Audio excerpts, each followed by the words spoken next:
A potential breakthrough when it comes to treating type 1 diabetes in kids. And it could be critical to their quality of life down the road. Our Jessica Brown back now with a local doctor leading that research. Jessica. Yeah, that's right. Type 1 diabetes is one of the most common chronic diseases in children, and untreated, it can cause serious health damage.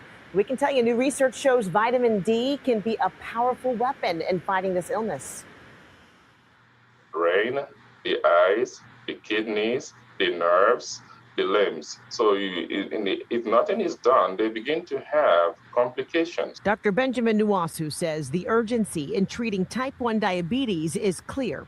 The disease can have a serious impact even at an early age. His research at UMass Chan Medical School shows giving young patients doses of vitamin D when they're first diagnosed slowed the progression of the disease, keeping them in what's known as the honeymoon period of the illness. So for vitamin D, which is a cheap and easily available product to actually impact this phase, is significant. Classically, honeymoon periods last from 3 months to 12 months.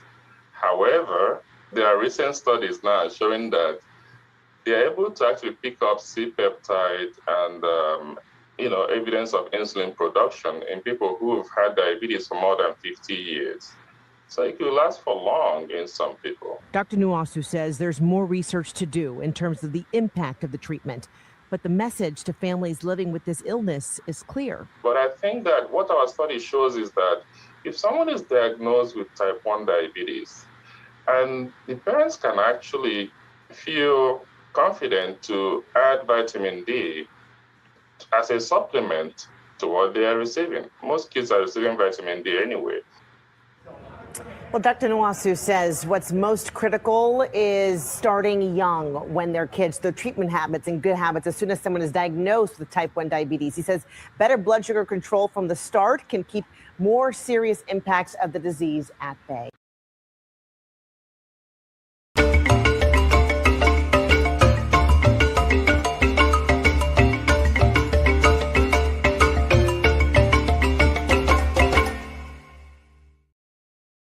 According to the International Diabetes Federation's Diabetes Atlas, 1 in every 20 Africans between the ages of 20 and 79 lives with diabetes. In 2024 alone, an estimated 24 to 25 million Africans were affected. In the Federation's Africa Diabetes Regional Report of 2000 to 2050, by 2045, that number is projected to reach 55 million. Even more alarming, over half of the cases remain undiagnosed, while diabetes and related illnesses claim close to 500,000 lives across the continent every year. It is 6:30 p.m. in Ibuku, Nigeria, 8:30 p.m. in Nairobi, Kenya, and 1:30 p.m. in New York City. Wherever in the world you are joining us from, welcome to another episode of 90 Minutes Africa. My name is Rudolph Okonkwo.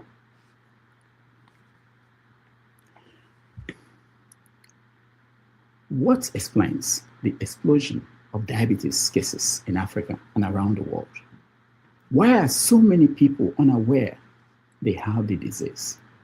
What breakthroughs are changing treatment and improving survival rates? Is there real hope for patients and families battling diabetes? In this important edition of 90 Minutes Africa, we welcome Professor Benjamin Udoka Nwosu, one of the world's leading experts in pediatric endocrinology and diabetes care. Professor Nwosu serves as the Chief of Endocrinology at Cohen Children's Medical Center of New York, and is a professor of pediatrics at the Zucker School of Medicine at Hofstra University. He's also the co-editor alongside Ambika Ashraf of the newly published Springer book, Pediatric Diabetes. They will discuss the topic we're discussing today is diabetes breakthroughs and new hope for patients. Join us as we welcome to the show Professor Benjamin Nwosu. Professor Nwosu, welcome to the Thank you for having me. Thank you so much for being here. It's a wonderful, wonderful afternoon here in New York City, and for a change, we have a real doctor in the house, professor for that matter. But welcome, and let's start the way we normally start the show, which is to look at issues that are trending in the world. Before we go to the main reason why we brought you here, which is a discussion on diabetes and treatment and new breakthroughs. We start with the world and what's happening. Donald Trump, the president of the United States, just returned from a trip to China. He went to China with CEO of all the major companies in America, and they went to discuss trade and relationship between the two countries. I know you are busy, but I hope you were able to get little information on what happened in that trip. What do you make of that trip? The nature of the people that followed Trump and the mission of United States to China? In a nutshell, that trip was just to legitimize China's position as a first world country today. There's no question about it. China is a first world country? Yes. So what does that mean? That China has left Africa behind? Yes. When did that happen? China has been a great empire for thousands of years, but I think in the past 70 years, they were able to really think ahead, several decades into the future, mobilize their people, crush people who were there to corrupt the system. And they show that you can actually bring together free market economy and socialism without introducing democracy.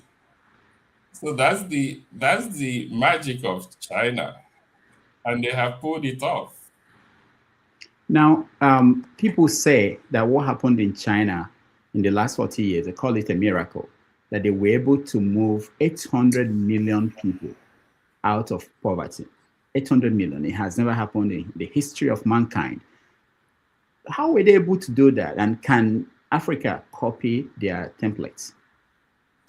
You know, it's a game of revenge. China has always been known as the weak man of the East. I don't know if you're aware of that. So they woke up and they rose to re-establish their dominance over their neighbors. I mean, Japan was pushing them around for decades. So it's a game of revenge. I remember China gave us books like The Art of War. So they understand how to use first principle strategies to nullify the enemy's plans. Mm. So you talked about what they did and how they were able to move 800 million people out of poverty. Every now and then we hear African leaders, even Nigerian leaders, talking about doing the same thing. Why is it difficult for any African country to move away from being a third world or what they call a developing nation? There are three things. Number one is that grand vision.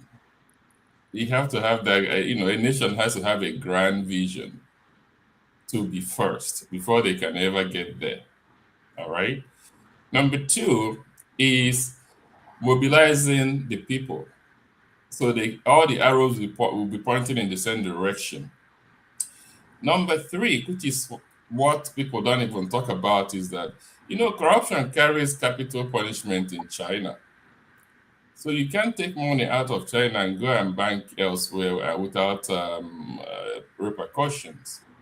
So those countries in Africa, they can say whatever they want to say, but as long as the leaders are grossly corrupt, pushing money out into Europe and elsewhere, into all these banks, hidden in the tax shelters and tax havens of the world, nothing is going to come out of all those efforts. Mm. So I'm interested in a little bit of pushing more on what you think happened in China and how they were able to do that. You now talked about corruption, the treatment of corrupt people in China.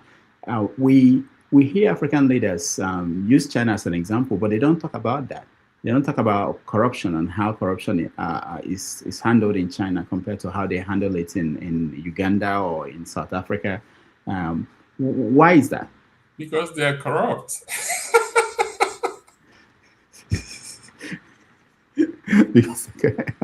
That makes sense. That makes sense. But the Chinese people also, you talked about this mix of capitalism and a little bit of socialism and the structure. Do you think that Africa, we have to move in that direction? Because the Chinese people, there are still people in China who were complaining not long ago about lack of democracy, participatory politics, where they vote for anybody, multi-party system, which is what we practice in most parts of Africa. Do you think that's the problem? Do you think we may have to choose the Chinese model? Every society must come up with a system that works best for them and implement that system, as long as it ensures progress, egalitarianism, and relief for the people.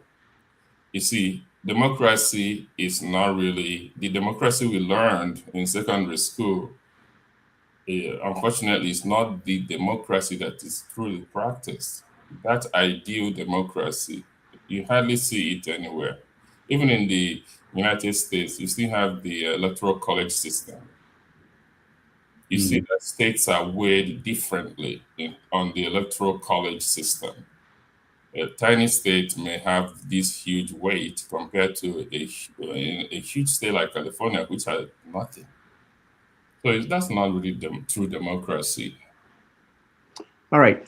Talking about what's going on in Africa, last week they had a conference, a summit that took place in Nairobi, Kenya. African leaders were summoned by France, this time not in Paris, because people have been complaining about taking African leaders out of Africa for a summit somewhere in Europe or in America. They did this in Nairobi, Kenya. Let me play you a little bit of a video encounter between a journalist and the president of Nigeria. Let's watch.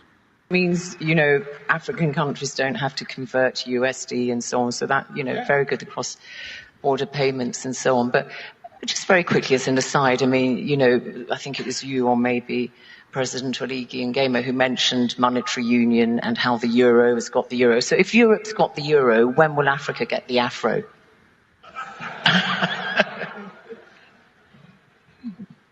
Nigeria, I'll say, and speaking for Africa as African champion, putting our spirit behind what we talk about is creating a platform.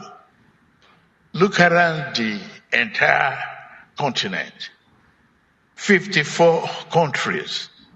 There's none of us without a particular commodity available in the country or the other.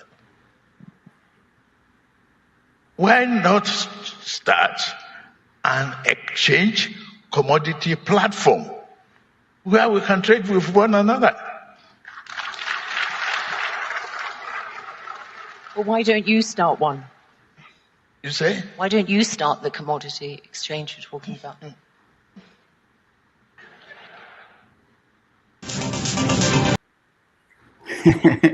So that was a sample of what happened there. So what do you make about this idea of African leaders gathering and having this talk about how to save Africa, gathering under the summon of one European or American leader?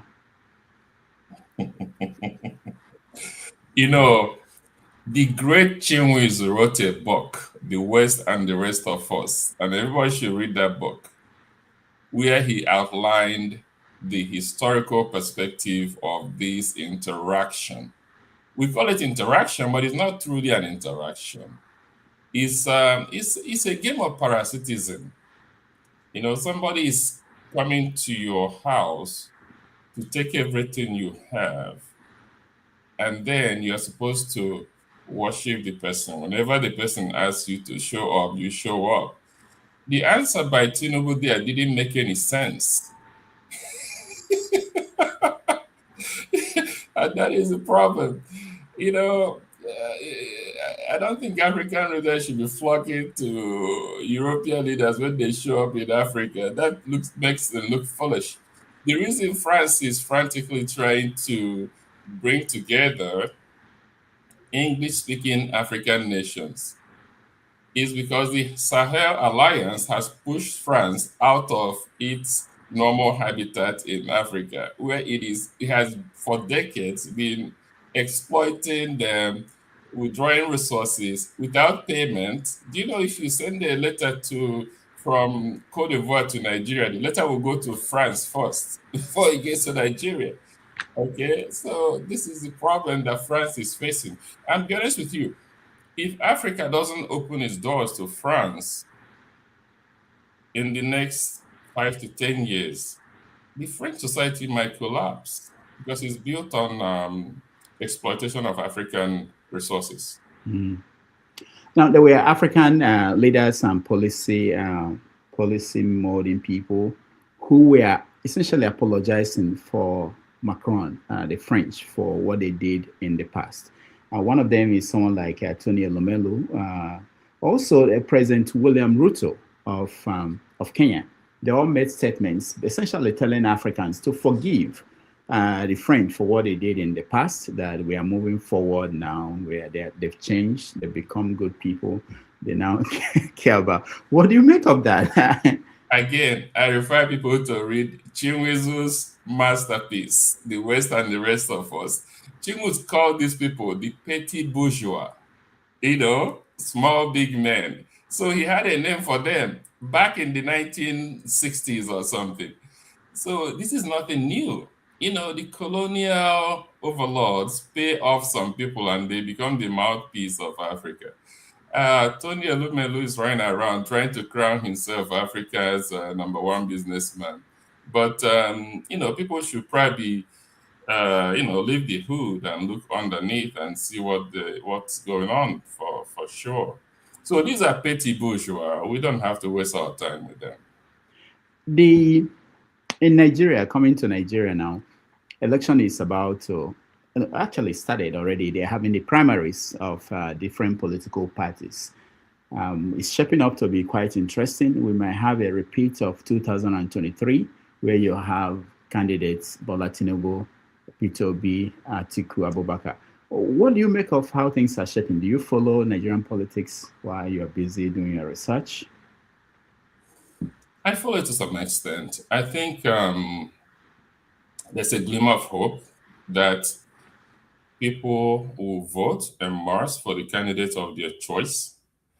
And we hope that there is no rigging, wholesale rigging that is going to reconfigure the normal outcome that the people would expect, which may lead to people pouring into the streets.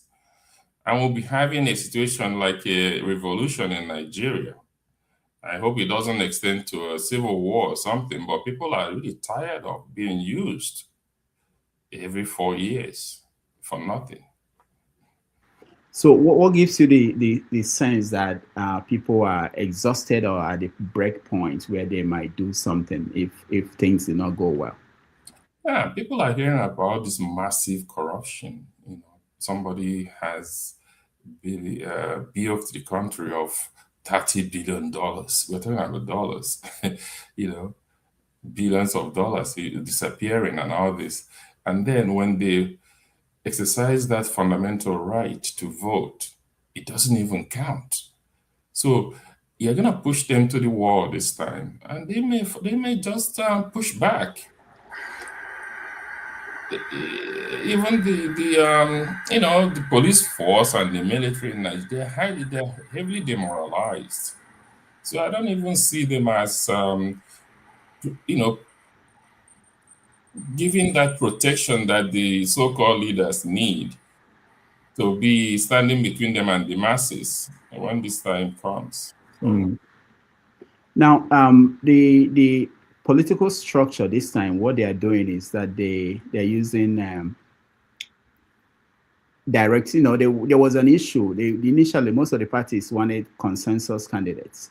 which is where they will now tell the people who are interested in running that, look, this is our choice. You should wait for your turn. And that did not work out well. Most of the candidates, people who are interested, wanted something that will give them a chance to be voted for. So they all went for what they call direct primary. This is an example of what videos have been coming out from Nigeria in the last few days. 2, 3, 4, 5, 6, 7, 8, 9, 10, 100, 101, 102, 103, 104, 105, 106, 107, 108, 200, 201, 201, 202, 203. This is not a skit. This is real life story coming out of Nigeria. Where do you see any hope? This is APC. I like the idea of people directly throwing their hats into the ring and then having their names counted. And so all this idea of backroom arrangements and it's my turn, it's not your turn, and all this nonsense. People should just go and run. I have classmates who are running too, so they should run. There's nothing to...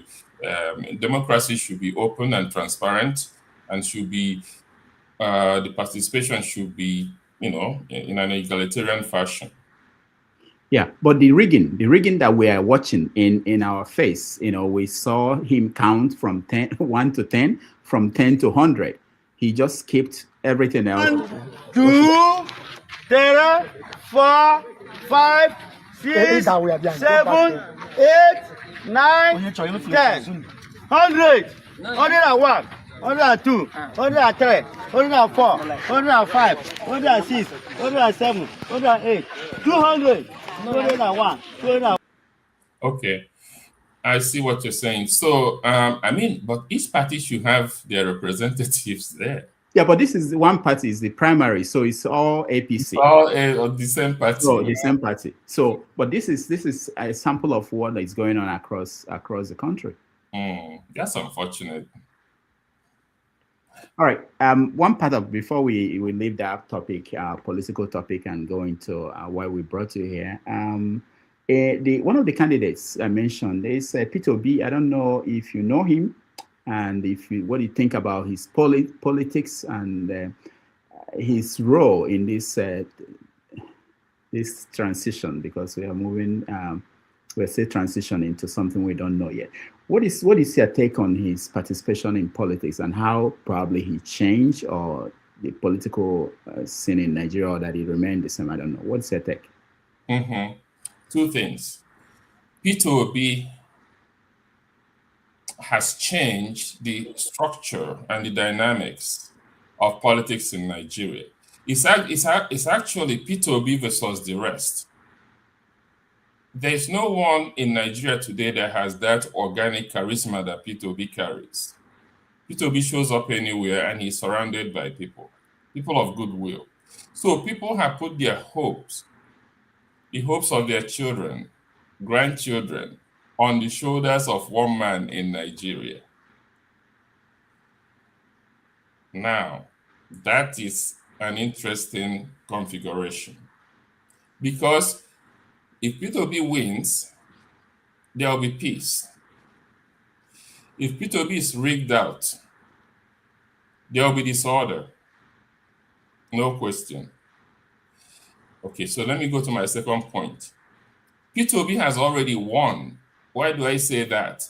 In the last election, he won many states, but he was rigged out. But the only one that the returning officer refused to give away was Abia. And so Abia is now under Labour Party, Peter Obi's former party. And in terms of rate of development, Abia is #1 across the nation. In fact, the standard of living in Abia State has improved remarkably compared to other states. How?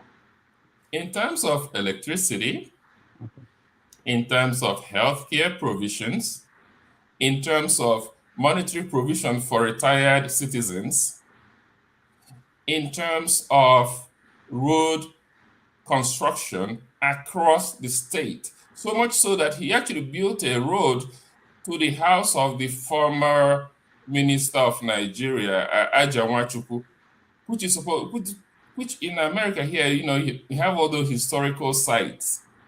Aja Nwachukwu's house is now a historical site. Have you heard of that?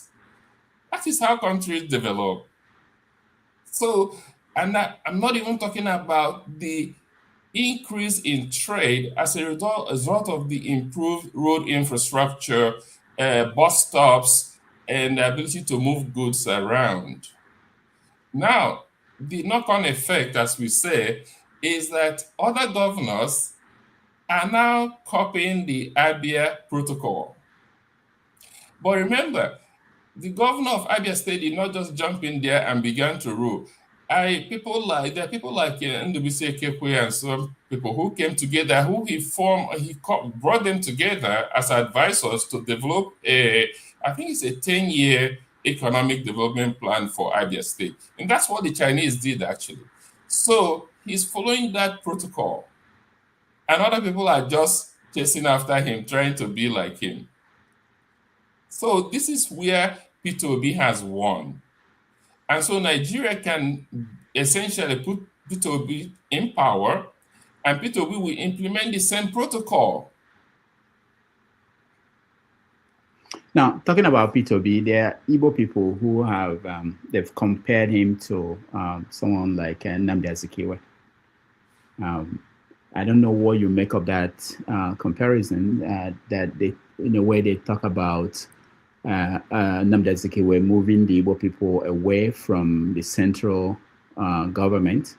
If you listen to the people that formed, I'm not sure you know all these things because it's not something you may pay attention to. But there's something they call the City Boys movement. These are people who are supporting President Tinubu. Their philosophy, their idea is that they should go to the center, and that what Peter Obi is doing is moving Igbo people away from the center. What do you make of that argument?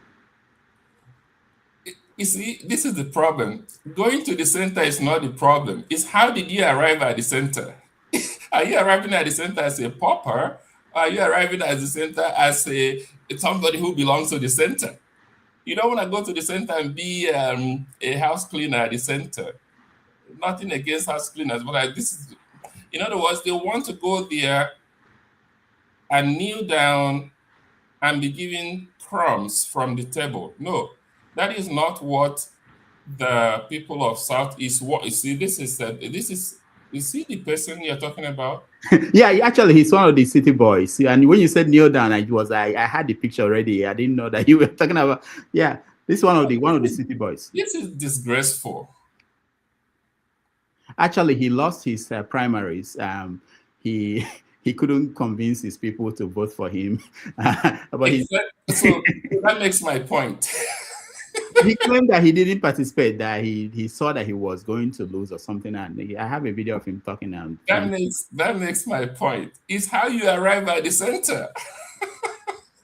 Yeah, but can you say, is there anything in Zik and how he played his politics that you can see in Peter Obi? Zik came in to create something bigger in Nigeria. He had higher hopes for Nigeria. But there are also tribal elements in Nigeria that easily frustrates anybody who wants to execute a higher hope for Nigeria. If you read Achebe's The Troubles with Nigeria, it's well captured there, no question. So Obi and Zik are two different individuals playing in different times. I think Obi's humility and approach to government, not picking fights with A or B, but just moving with the people's goodwill, is a good thing to bring into the body politics. And I think he's doing it well. All right. Before we leave politics, one last question. You're from Anambra State, I understand, and your governor, Charles Soludo, was projected to be the face of the intellectual class in power, not like the former one who was drinking non-alcoholic champagne. But I don't know how it has worked. People have different viewpoints on how he has performed. I want to know if you follow what is going on in the States, whether you think he has done well, especially as someone who promised to turn Anambra State into Dubai or Taiwan. Soludo, I will give him a pass mark, but I will not give him a distinction. Soludo has been hobbled by his competition against P2B.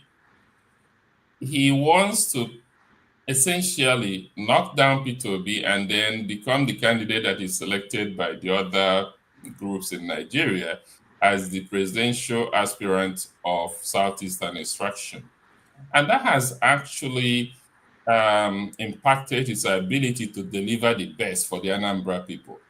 You see, somebody like Alex Oti of Abia State is running ropes around him because Soludo is hobbled on so many sides by small issues. And then he doesn't even help himself when he continues to criticize someone like P2B that has not even done anything to him. So I'm surprised that he hasn't really achieved as much as we had expected from him as a professor who should really have had his done his homework before coming on the stage. And this is his second term, so he has about 3 years more as the executive president of Anambra State. But he hasn't really, apart from road construction and all that, there hasn't really been anything of note that you can say this is what Charles Soludo has left for Anambra people. All right, we'll take a quick break, 3 minutes. When we come back, we are going to talk about breakthroughs in diabetes and new hope for patients, which is something you've been working on, and also the new book that you just published. We'll talk about that. So let's take a break, and thank you everybody for watching. Next segment after this one will be a chance for you to join us and have interaction with our guest, Professor Benjamin Nwosu. Thank you.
1 diabetes in kids, and it could be critical to their quality of life down the road. Our Jessica Brown back now with a local doctor leading that research. Jessica. Yeah, that's right. Type 1 diabetes is one of the most common chronic diseases in children, and untreated, it can cause serious health damage.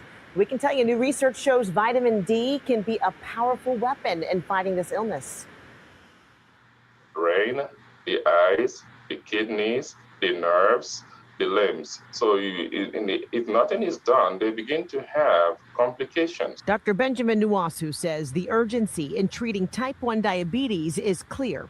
The disease can have a serious impact even at an early age. His research at UMass Chan Medical School shows giving young patients doses of vitamin D when they're first diagnosed slowed the progression of the disease, keeping them in what's known as the honeymoon period of the illness. So for vitamin D, which is a cheap and easily available product to actually impact this phase, is significant. Classically, honeymoon periods last from 3 months to 12 months.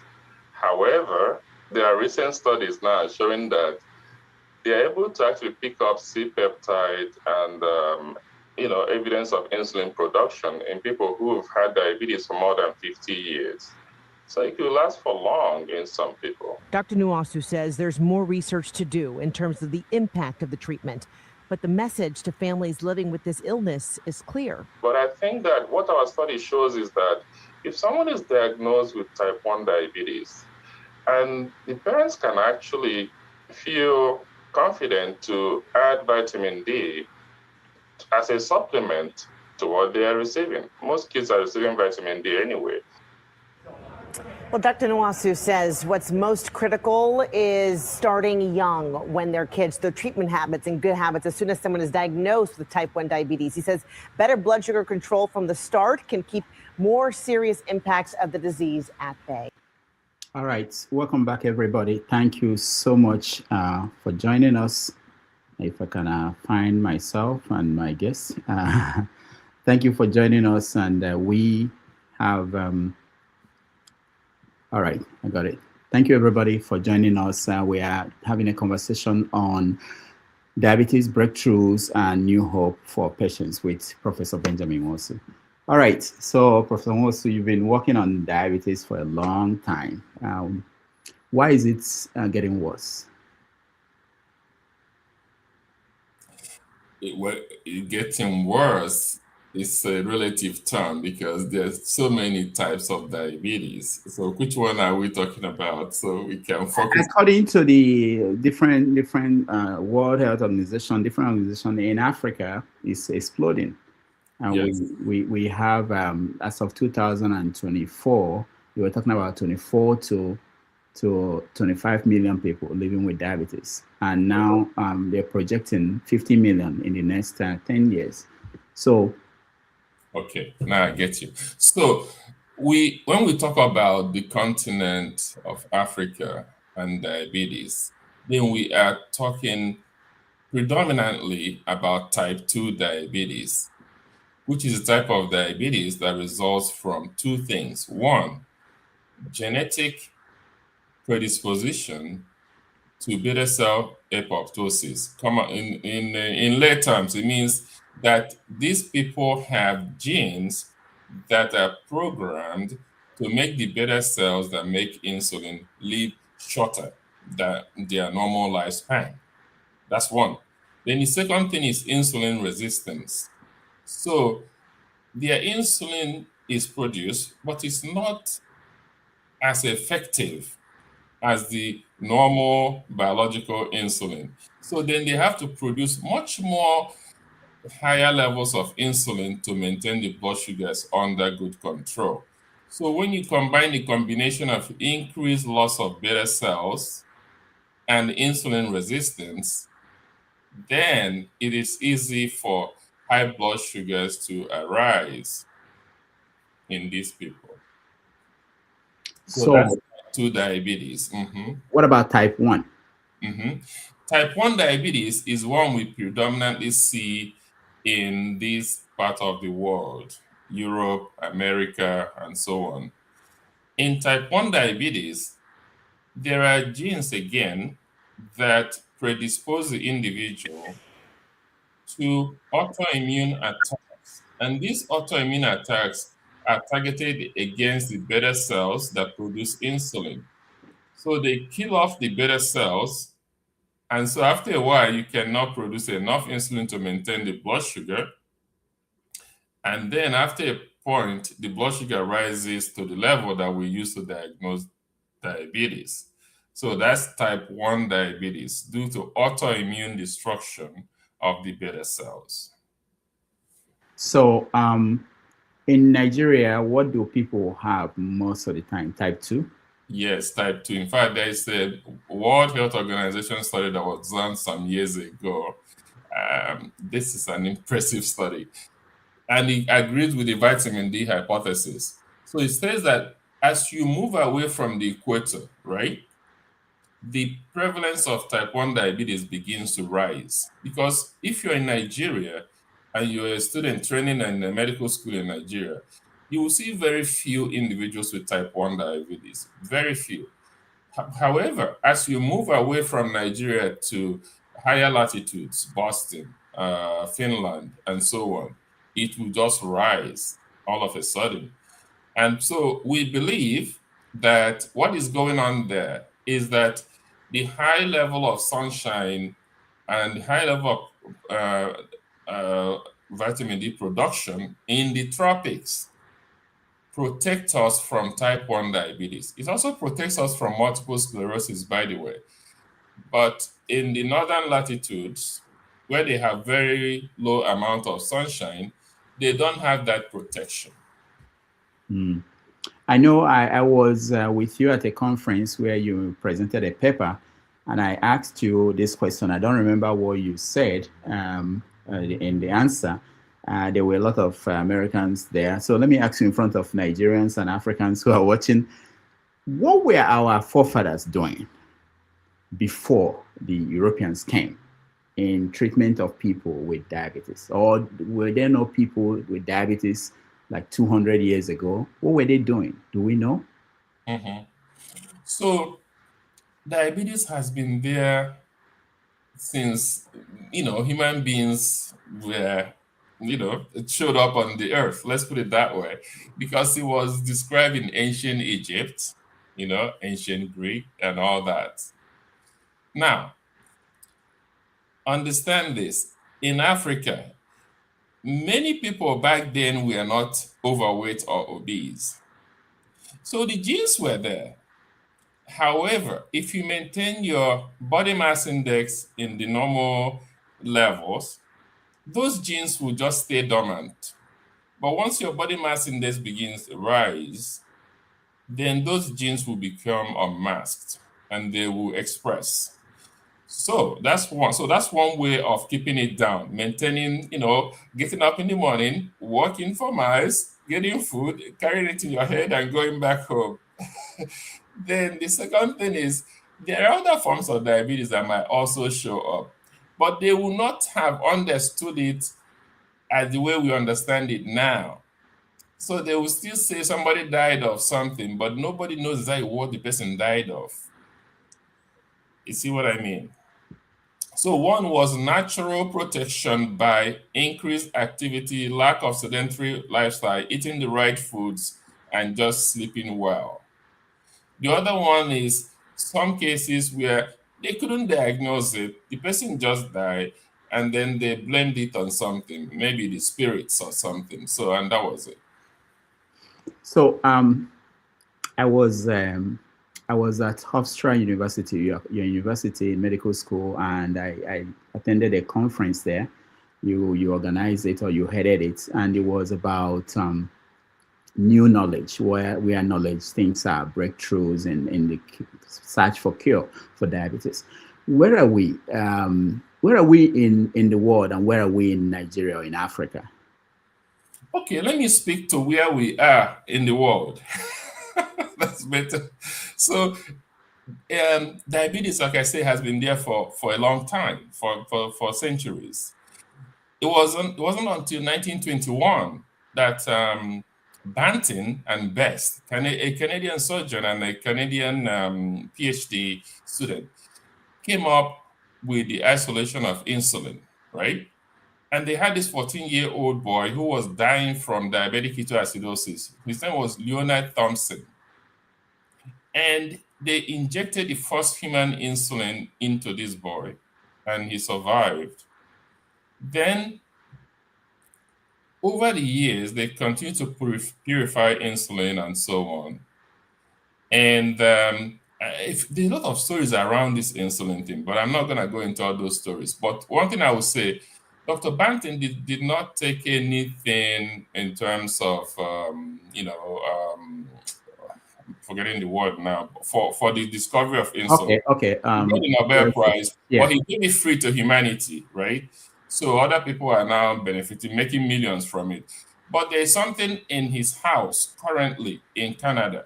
There's something called the eternal flame. That flame has been on. And that flame will not be put out until we discover a cure for diabetes.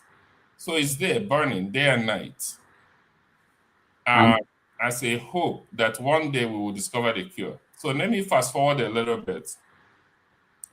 Up until 1960, 1970, people used to check their blood sugars using, glucose strips. You dip it, it's red, it's yellow, it's green, then you say this. But recently, not only have we received things like glucometers, showing you the actual number, we now have continuous glucose monitors, which monitors your blood sugar and gives you real-time information, which you can share with other people actually on your cell phone, your parents or your uncles and all, and so they follow your blood sugar.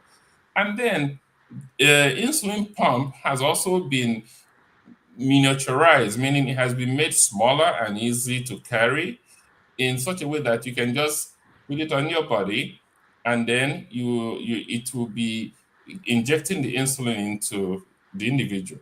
But then they came up with something even smarter. They built an algorithm, which is a brain, to now work between the continuous glucose monitor sensor and the insulin pump.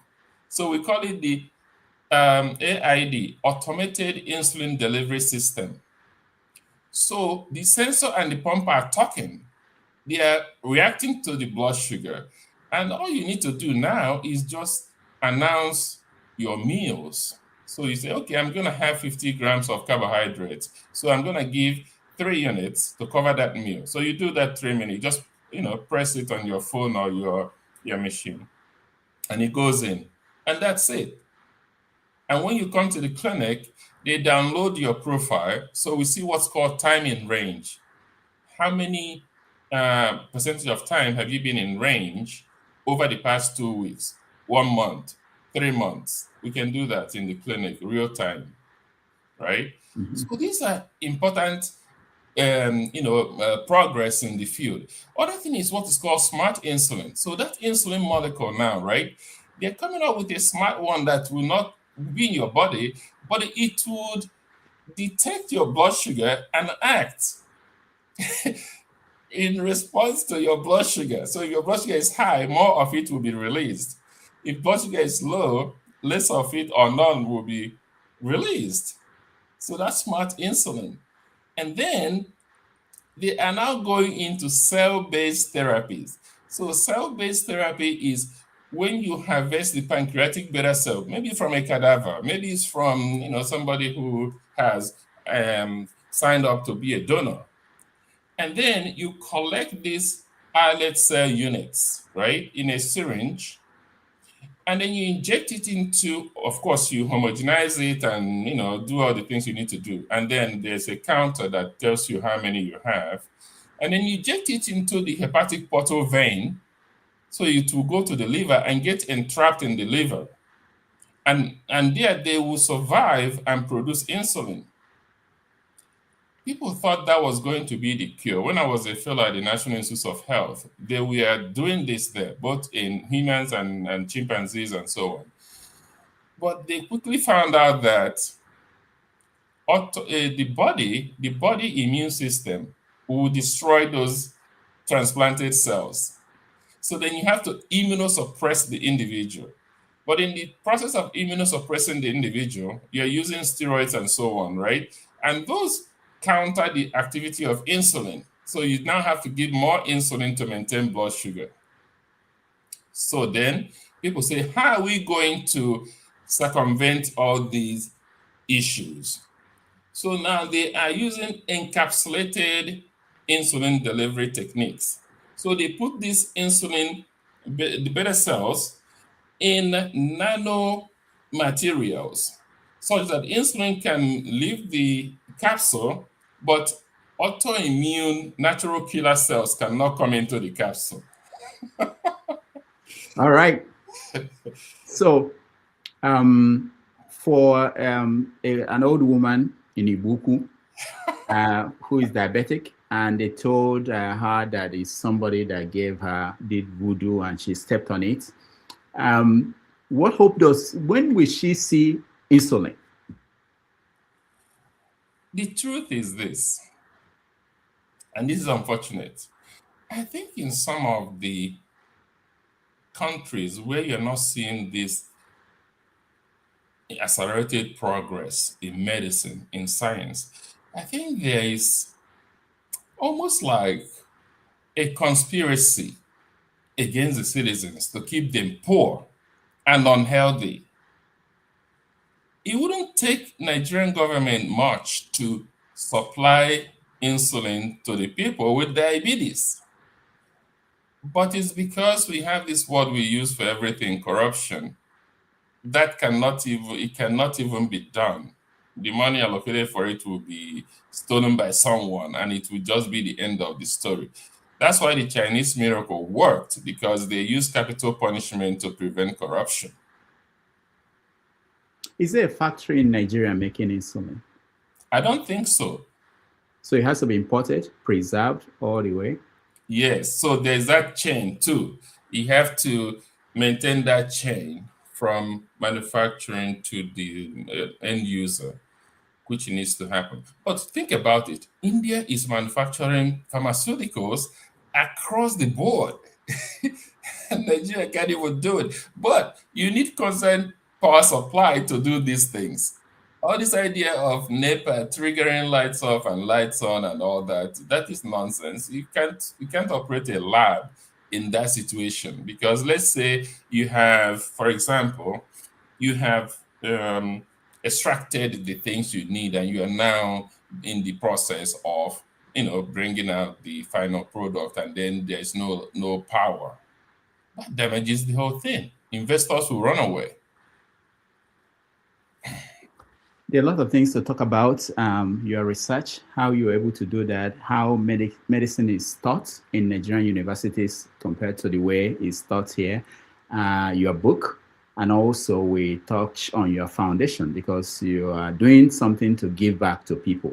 So for those who are eager to join our conversation, give us a little bit more time. We will get to that. But let me play this video and get your reaction to that. Then we continue the conversation.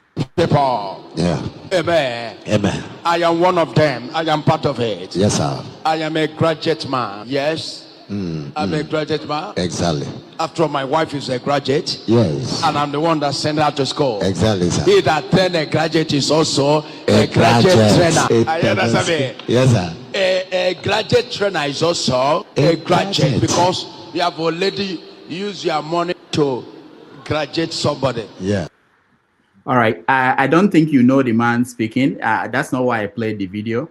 I played the video because in Nigeria and most of Africa, when people say they want to go and enjoy, it's actually not going to watch an opera or go and watch a play or Broadway show. It's actually to eat. And the concept of eating is something like this, like what this man is doing. What do you make of this? This kind of meal? This is dangerous. Because this is food meant for 10 people that he is eating. So, and his organs cannot handle this, I must tell you.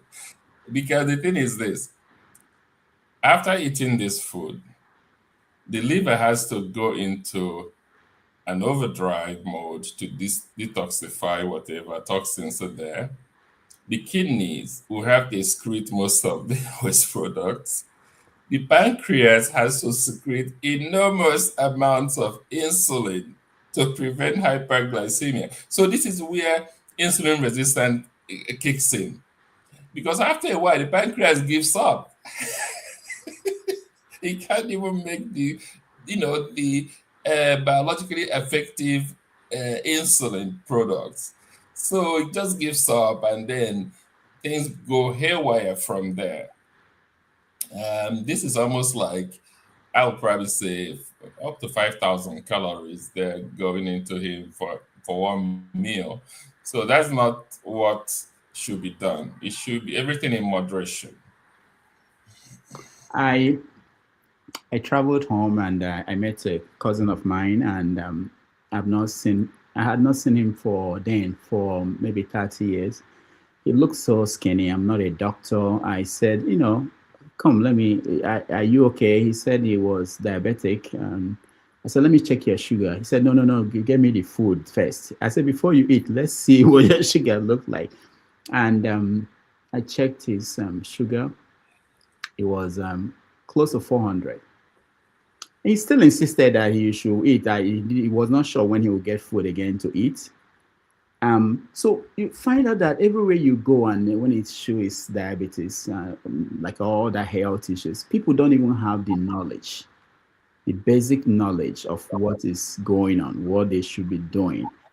Whose fault is that? Is it the educational system? Is it the medical establishment in Nigeria? Why is it that people don't even understand what they are going through and the basic things they can do for themselves? I think the government has failed the people, because I still remember when we were growing up, it wasn't a long time ago. But you could go to some of these hospitals or dispensaries or whatever they call them, with your minor illnesses, and they can at least make a diagnosis, a preliminary diagnosis, and then refer you to the teaching hospitals if need be. So there was a chain, right? Again, I said this earlier, I said the government has an interest to keep the people poor, right, and uninformed. It works for them, because with that they can go to IMF and World Bank. I'm from one of those developing. Yes, the word developing, but that's not what we should be calling it. Developing country. And so I'm qualified for a loan, and so they give them the loan, because that individual, be honest with you, if it were, let's say, in some other place, there are other things that should have happened to that individual. You should have had access to at least bare minimum care, some amount, some insulin in whatever fashion. I mean, pets, dogs in this country, they develop diabetes and they get insulin. And human beings are not getting insulin in Nigeria. Okay, so apart from insulin, even to test strips are very expensive. Most people cannot afford it in Nigeria. I want to pose a political question. If somebody becomes president of Nigeria and calls you to come and help in whatever form, be a minister, be whatever position, but how will you advise, or how will you advise the current people in charge, ministers, on what to do? Even the commissioner for health in Anambra State, let's start from that local. What can they do in this situation? So there has to be a template. In other words, you have to have at least a 10-point plan to where you want to get within the 4-year term or whatever that you're going to be there for. That's one. Number two, you have to have eyes and ears all over the country reporting to you what's going on. You have to measure. You cannot improve anything without measuring it. That's why science is based on measurement. Everything we do is measured. There's nothing you have to measure. So then you have to provide benchmarks. In other words, maybe the minimum is every person that comes to a clinic must have blood sugar checked. That's minimum. And then the next level may be everybody with high blood sugar should be on some minimal form of care. Maybe it's just metformin only, right? But you build from there. Once it begins to build, right, this insulin we're talking about, people will find a way to bring insulin into the space. And the government can even subsidize insulin production in Nigeria. The producers will not have to pay taxes. They will be given ample opportunity to transport their products, and they have to work on power generation, because you have to refrigerate some of these things because they're polypeptides. So this is how it starts, but you have to have a national program that should be monitored, that should be benchmarked, and then you have minimum, and then as you build the minimum, you continue to grow it. So when you were a medical student in Nigeria at UNN, how did they teach you about diabetes care? Knowing that it's not easy to find insulin, it's not easy to check your sugar, what people do at home in America. This continuous glucose monitoring, I don't know if it's gotten to Nigeria. Maybe it's only the people in Aso that are using it. But what do they teach students, medical students in Nigeria, that is close to what is happening in other parts of the world? I must say, the medical school curriculum at the University of Nigeria, and I would say in most universities in Nigeria, the curriculum is rigorous, okay? You have the textbooks that are used around the world. I mean, the textbook we just published will be available to people around the world. So they will be seeing that state-of-the-art care. They will understand it, all right? Now, the practical application, which is what you're talking about, have you seen a person with a continuous glucose monitor? You know what I mean? They may not understand that at that granular level, but they will understand the principles, which is important. And then when it comes to physical examination, students from Nigeria and elsewhere, they are very good, because that's how they elicit all those signs and things they need to make a firm diagnosis, as opposed to maybe somebody who is being trained, let's say in the developed world, that once you finish, you can order lab tests and imaging studies and so on, and those will come to you quickly, and then you confirm your diagnosis. So they may not pay huge attention to the particulars. There are little things that you signs that you elicit in the third world that you may not need to elicit in the first world, but they are very, very important. So the curriculum in both places, they are rigorous. The emphasis may vary slightly, but it is robust.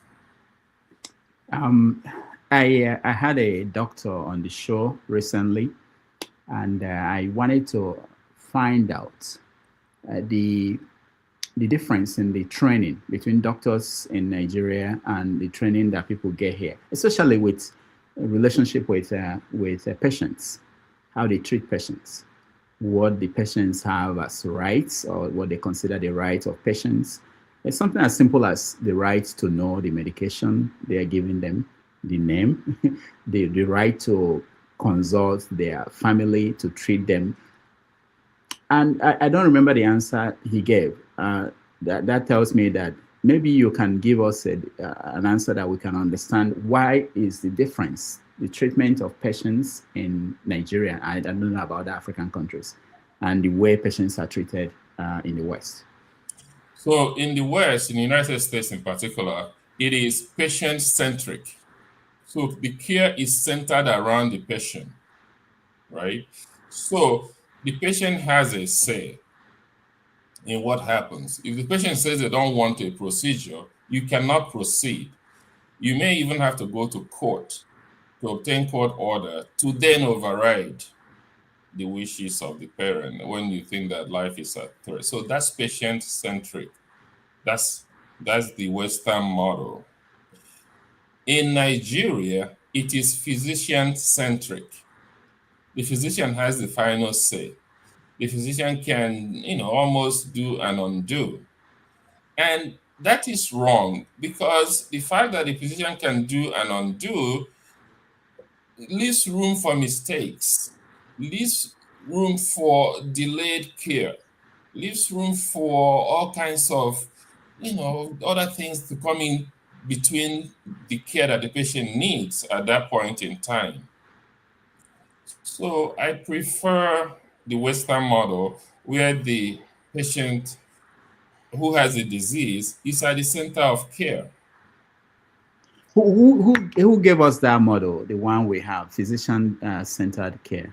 How did we? Yeah, it's one of those colonial appendages that we got, and that is the way it has gone from time. Though the physician is at the center to start with, then over time people started looking at the ethics of medicine. You remember some of these very horrible experiments they did in some areas of the world where physicians were in charge. So then they modified that and came up with all these declarations, Helsinki Declaration, what they call autonomy and beneficence. So whatever you're doing has to benefit the patient in research. And the patient has the autonomy to say yes or no. You can't force it. So the problem with the British system of care is that it is not progressive. It's very static. I wish Nigeria would have moved away from this physician-centric care to patient-based care. That's why patients can sue doctors. Because some doctors, I'm sorry to say, may not always be delivering the best care for their patients. Yeah. In Britain, I thought, have they not moved away from that? Well, look at the British system is going through this issue. So the National Health Service, NHS, right? It is still, it is because it's government controlled. So it's still, the physicians are taking orders from the government, and then the patients are just there. I mean, the patients have their rights, don't get me wrong, but it's not as strong as in the United States. Mm-hmm. Okay. So we now identified, difficulties, challenges, both in the educational system, the structure we have, and government failures. What about citizens, regular citizens? How are they going to be able to lead a change in their own health care in Nigeria? Or are they helpless? Because I have family members that you could say, I'm sick, I'm suffering from this. What are you suffering from? I don't know. Ask the doctor. He won't tell me. They're afraid of talking to the doctor. Nurses, they slap patients for not following instruction. Where did that come from? That should not happen. I think people in Nigeria should understand that if somebody steps on their rights as citizens, they should just get a lawyer. I know they don't have the money for the lawyer, but I hope somebody can also open an avenue to make legal services available to patients so they can sue some hospitals. So that's the start. Rights of individuals. There is this issue that maybe you can explain it better for people watching at home. The idea that if you are sick, let's say someone is having a heart attack, someone was injured, and you are taken to a hospital in Nigeria, a clinic, and it's an emergency, you have to pay. You have to buy, they call it buy, what did they say? Buy card before you see a doctor. So there's no emergency system where someone is unconscious, brought to the hospital, they start trying to revive the person. Nothing like that. We don't even have ambulances. You are so right. In the United States, we have this thing called EMTALA law, emergency medical treatment and resuscitation law, meaning if somebody shows up in the emergency room, you don't have to ask questions. You provide stabilization care. After that, then you can ask questions. Because if you ask questions before delivering the care and all this, they will sue your hospital, and sue you to insolvency. So, and that works. We need that law in Nigeria. If somebody is denying care to people just because they don't have money, then that hospital should really either not be functional or reform. Let's put it that way. Okay, now after many years of practicing and doing research, you and a colleague of yours put up this new book, Pediatric Diabetes, published by Springer this month. So, who is this book for? This book is for everybody. So in the process of editing this book, we made sure that the language, they're not like crazy medical terminologies. We try to make it a book, create a book that anybody can read anywhere in the world. And it wasn't just authored by physicians, scientists in the United States. We stepped out of the United States and brought people in from Brazil, from India, and to contribute some chapters. And so this is for a book for everyone. Even though it's called Pediatric Diabetes, it's for adult and pediatric. For example, some types of diabetes like Wolfram syndrome, it cuts across, and some of them don't even want to leave pediatric care, even when they're adults, because we have followed them for life. Some things like cystic fibrosis related diabetes, they don't want to leave pediatric care because we follow them for life. And, we have at the cutting edge of the research for cure and the therapeutics in those conditions. Even type 1 diabetes, there are people who don't want to, leave the services. So it cuts across. Okay. So I saw on Amazon that is for the price is $150 for this book. Mm-hmm. How many medical schools in Nigeria can afford it? I'm not talking about individuals. How many medical schools in Nigeria? No, I think you're okay. I think that question is not correct. You know why I say this question is not correct? One, Nigeria is an oil-producing nation. Nigeria has this yearly allocation to medical schools in Nigeria. So $159 for an important textbook is nothing to Nigeria. Let's stop making ourselves look small in that country. But so let me just put it that's where I'm going to answer the question. Because the narrative out there is that Nigeria is a poor country. It's not true. The medical schools in Nigeria are poor. It is not true.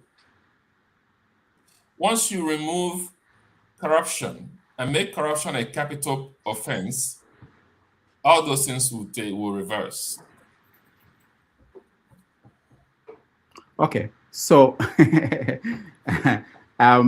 why I said that is that I have a friend who is in the medical field too, and he's been trying to encourage his colleagues in Nigeria to read journals, medical journals, and their complaint is that some of the subscription to these journals are more than what they make in a month. Do you want me to answer the question? Yeah. I mean, is that not a legitimate concern that some of these people practicing in Nigeria or in Africa, they have? So most institutions in the world have the ability to subscribe to medical journals for their faculty, students, and ancillary staff. In fact, there's a web portal in this country that if you're moving around the United States, you should be able to access free journals as you move around once you are logged into that portal. Okay. Now, we have these wealthy people in Nigeria.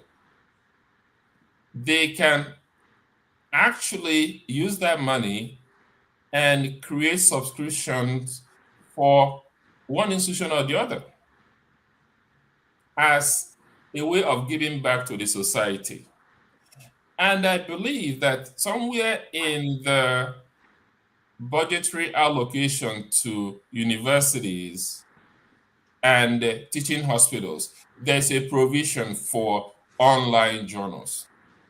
Finally, some of the online journals are free because sometimes you pay the article processing charges and make it openly available around the world. So there shouldn't be those excuses. They have to do their homework a little bit more. All right. Thank you so much for that. I know that you have a foundation. Beyond the foundation, you also give back to your alma mater, University of Nigerian Zucker Medical School. How has that been going? Yes, let me talk about the University of Nigeria aspect. So in 2012, I went to, I have been going to University of Nigeria to give lectures whenever I traveled. So, I was there and I met one of our professors, Professor Nwubere, and he told me that the students were interested in research, but they didn't have any seed money to get going and all that. So I came back, I got 10 to 12 of my former classmates and said, we have a little problem in Nigeria. And they all agreed, you know what I mean, that we should do something. So then every year we will we'll contribute some money, put it together, release requests for proposals from the University of Nigeria. And I understand that they are now spreading it to other institutions as well. And so we'll receive the proposals, we'll review them ourselves, and then we will score them. And then we fund the ones that they are meritorious. And we've been doing that since 2012. And it's done well. I met somebody in Massachusetts maybe 3 or 4 years ago who was part of that, who won the award, and he's now doing his PhD, I think, at the University of Massachusetts. So he came up to me and said, "Oh, I know you, but through," yeah, I said, yeah. So that's a pathway. And that's working very well. But it's working well because we are partnering with them, but we are also in charge of the process. So that's for the University of Nigeria. And I thank my classmates for really seeing the need for it and then joining in that process. The other one is the foundation that we formed after the passing of my mother, who has always been very supportive of education and, trying to make sure that students who come to our house asking for support got something, and so on and so forth. So we made it a little official. And so through that, we are sponsoring academic excellence at the secondary school level, both for the boys and girls school. And also we established this in our own village called Akama Academic Club. So, and we have that. And then through that also the primary school where I went to, I was told that these pupils were taking classes sitting down on the floor. Can you imagine that? So we had to start providing them with benches at school and all that.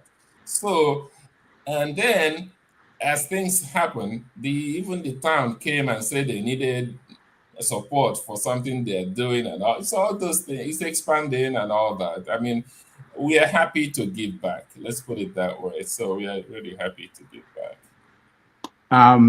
Let me, maybe I should play this video of one of the events that took place when you went back to Nigeria recently.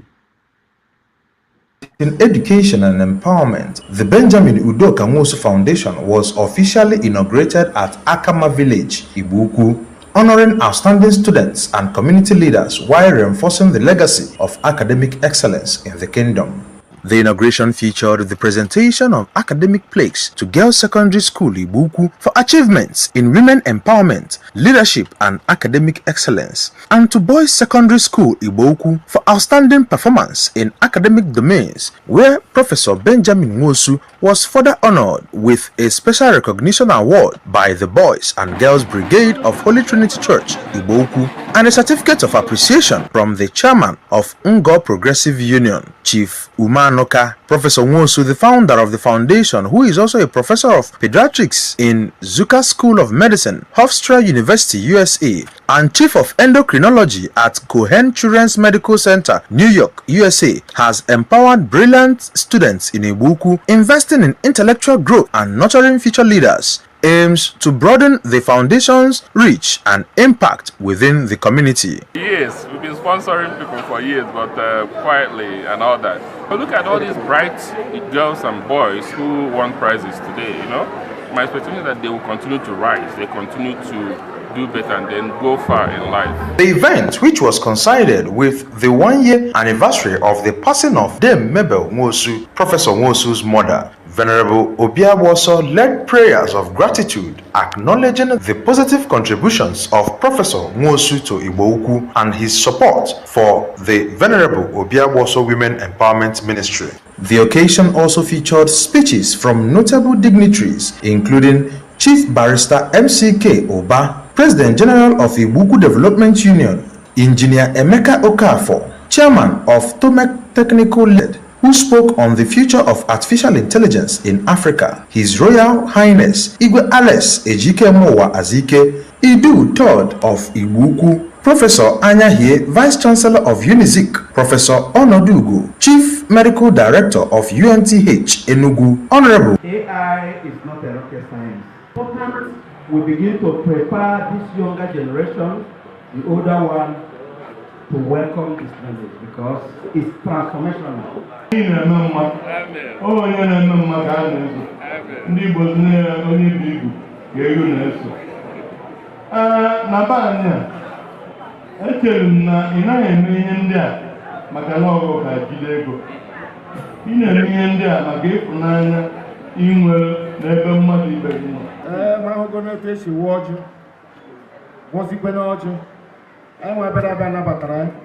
Always watching. God for today actually is a day to remember. So, and I'm happy to participate. And I also thanking everybody that make our time to be present here today. I really appreciate each and every one of you. Umanoka, PG of Ngo Igbo-Ukwu, and Chief Gabriel Ezewankwo Ide of Akama. The celebration concluded with a dancing competition between students of Ngo Ihite and Obiuno, followed by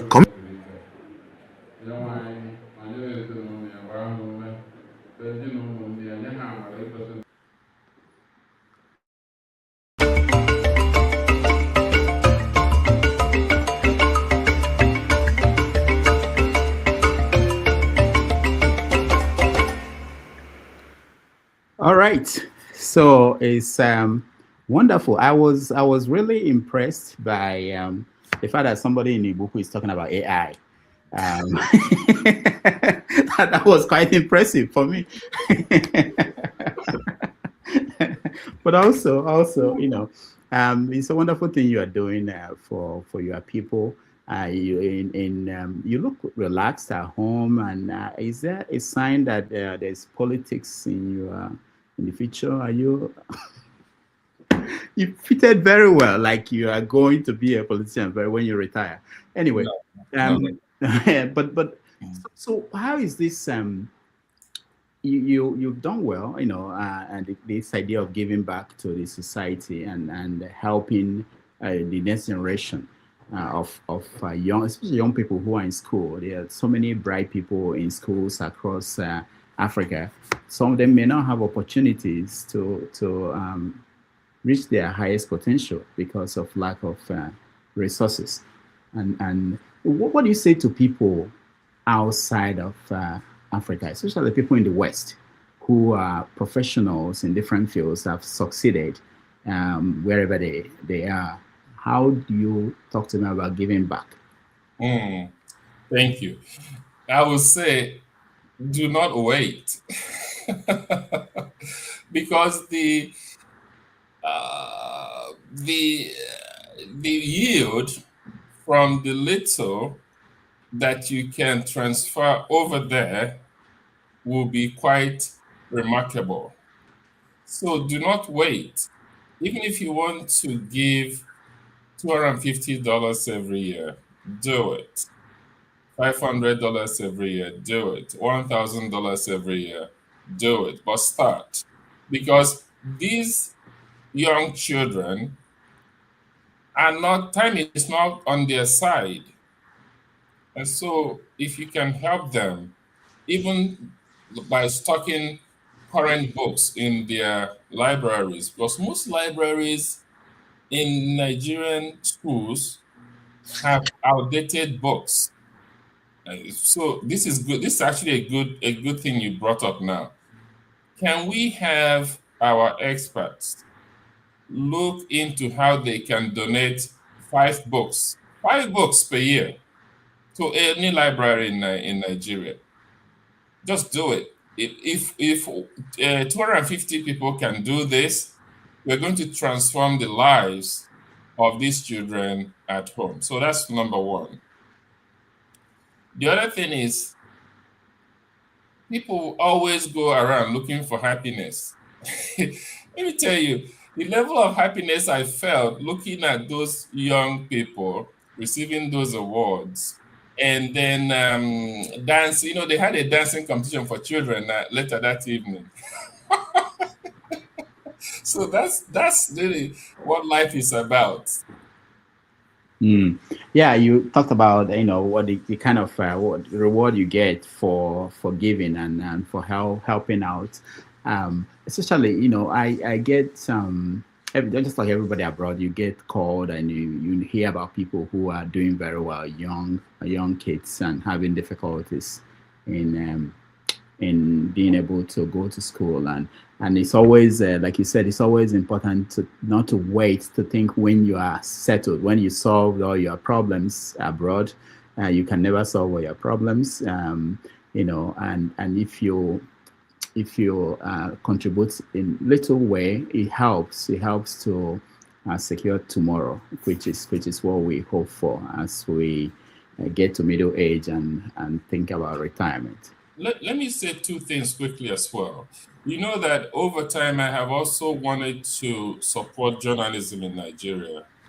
And I want to see how that can be done, because I know that our journalists are one of the most severely abused professionals in Nigeria for so many reasons. They may have the stories, but they are not able to break the stories. So we should create I plan to create something, an award for journalism in Nigeria, that should be handed out every year. The second thing I want to also say is that something like your program, I don't know how you do it, but this is an African-wide enterprise. And what I would say is this: for those who donate to you and all that, my foundation will be able to match any donation to your platform for this program. So, we should be able to do that to encourage the exceptional work that you do. Wow, thank you. Should we clap? I don't have people in the platform, but they will soon come. But thank you so much. We'll work out the modalities and see how that will work out. But that's really, I appreciate that, because you're right. When we do some of these things, people don't understand from outside. They don't understand the challenges we face, and they want us to do more, but we don't have the resources to do more. And we want to do more because we are not at the point where we should be. Well, thank you so much, Dr. Nwosu. So we take a break, and when we come back, we bring you in, people who want to interact with him. If you have questions about diabetes, about the hope and breakthrough, or anything he talked about during this program, we will welcome you and welcome comments from people. And we can also take questions from those on the comment section. Again, thank you so much for watching. We take a 3 minutes break, and we'll be right back.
All right, welcome back, everybody. Thank you for joining our conversation today with Professor Benjamin Nwosu. It's been very enlightening and very interesting. You can see some of your comments. We appreciate you. This is a section where we now bring you in to share your ideas, comments, or questions for our guests. So if you're in the studio and you want to be part of that, please turn on your camera. We can bring you in. As I'm doing that, there's a question that someone asked on the comment section that you should talk about insurance, health insurance. Do we have it in Nigeria? I know there are efforts by different governments over the years to have something like that, but I don't think it's functional as far as I know in many parts of the country. What do you know, and how is that possible to have the kind of modern health care we are looking for without health insurance? They used to have this thing in Nigeria, but corruption destroyed everything. So private individuals are establishing health insurance systems. Even some states are also establishing it. So it's there. And people should avail themselves of this health insurance. I think this is the kind of thing that people should be discussing, maybe during funerals or in churches or in gatherings of towns, to make sure that people sign up for it and explain to them how important it is because of the high cost of healthcare in Nigeria. Yeah. All right.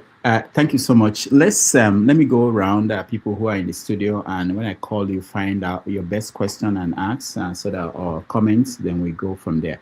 Mr. James, you are first. Yes, thank you very much for coming. I'm sure you can hear me, sir. Yeah, we can hear you. Good. Please, Mr. Rodo, kindly permit me to make a brief comment with a question. Okay. If you don't mind, please. Okay. Good. I had a brother who died some years ago. When he fell sick, he contacted a doctor and he was diagnosed of anemia. So we started giving him the recommended treatment. The situation was getting worse. So another medical officer saw him and demanded from us, what is wrong with this man? He told him he's suffering from anemia. He said, well, he has anemia, but there's something else other than anemia. We should follow it up immediately. So when we got to him, we decided to contact another medical officer who diagnosed this guy of cancer. He was not suffering from anemia. We were giving him wrong treatment. Maybe you remember the test called case in Alabama. Something very similar. Eventually, he died of cancer. Well, I do not regret his death because he would have died anyway because cancer has no cure. But he suffered severely because of what the medical officer did to him. That is that. So I do not know where you graduated from UMN. The Nigeria of today is in tatters. It's not only the medical schools, journalism, the courts, the justice system, the justice system, the school, the entire country from the state house, Abuja, to family level, the entire country is in tatters. So I don't want to ask any question about Nigeria. So the question I want to ask you is it's a medical question. I read a book published in 1979. The title is Pigeon Project by Abu Wallace. He was discussing the possibility of life eternal. In the medical sciences, you guys are strides in terms of development. Brain surgery is not possible. Organ transplant, so many innumerable accomplishments to the credit of medical researchers. I just want to find out from you, will medical science be able to conquer death in due course? Is it possible? All right. Because if brain surgery is not possible, heart transplant, kidney transplant, organ transplant in general, blood transfusion, will death ever be conquered by medical science? That is the question. Thank you so much for coming. Thank you. Thank you so much. So that's an important question. And the good thing about science is that science is very bold. Science is always asking the next question.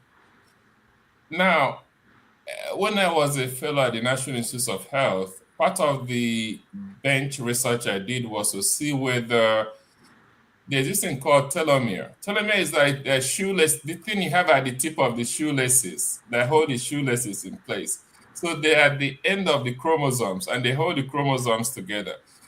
If your body is able to produce an enzyme that prevents those telomeres from eroding, from getting shorter, right? The enzyme is called telomerase.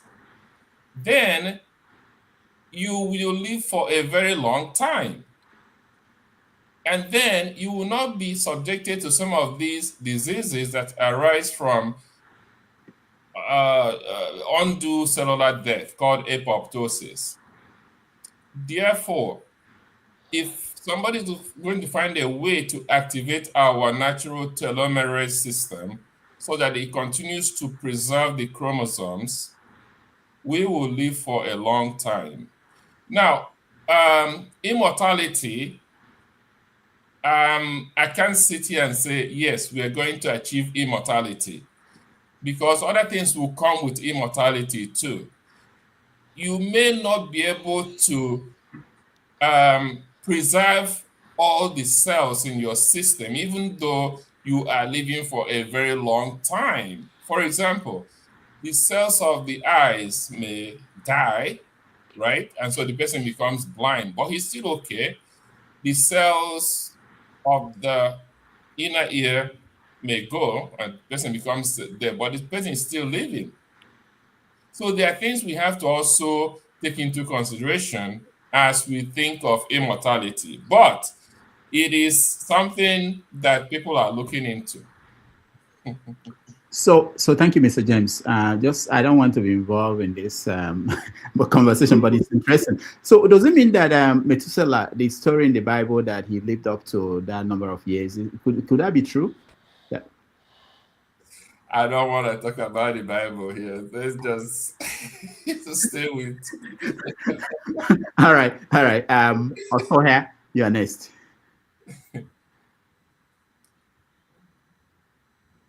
Okay. Good day, Professor of Medicine, and my fellow panelists here, and Dr. Damages, and the show, other people in the background making the show possible.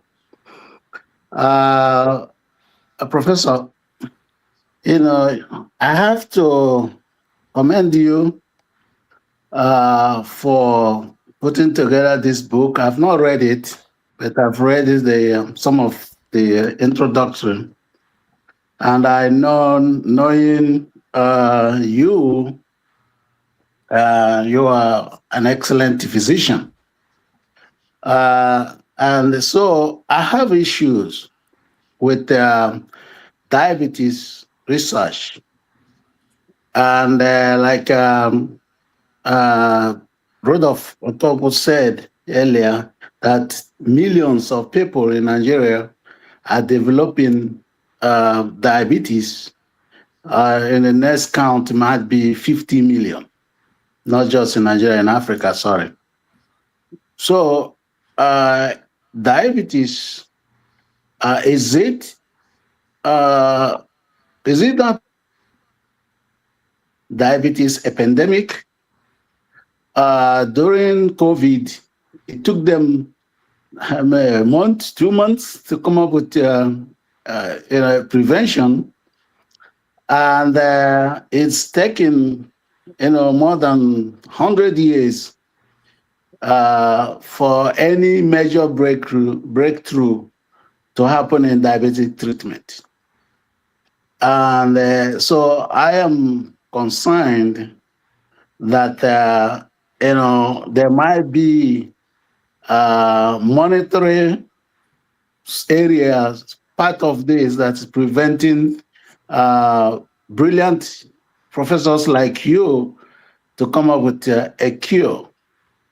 And I just read one university in China that is actually providing cure for diabetes through stem cell research. They came up with the cure from stem cell.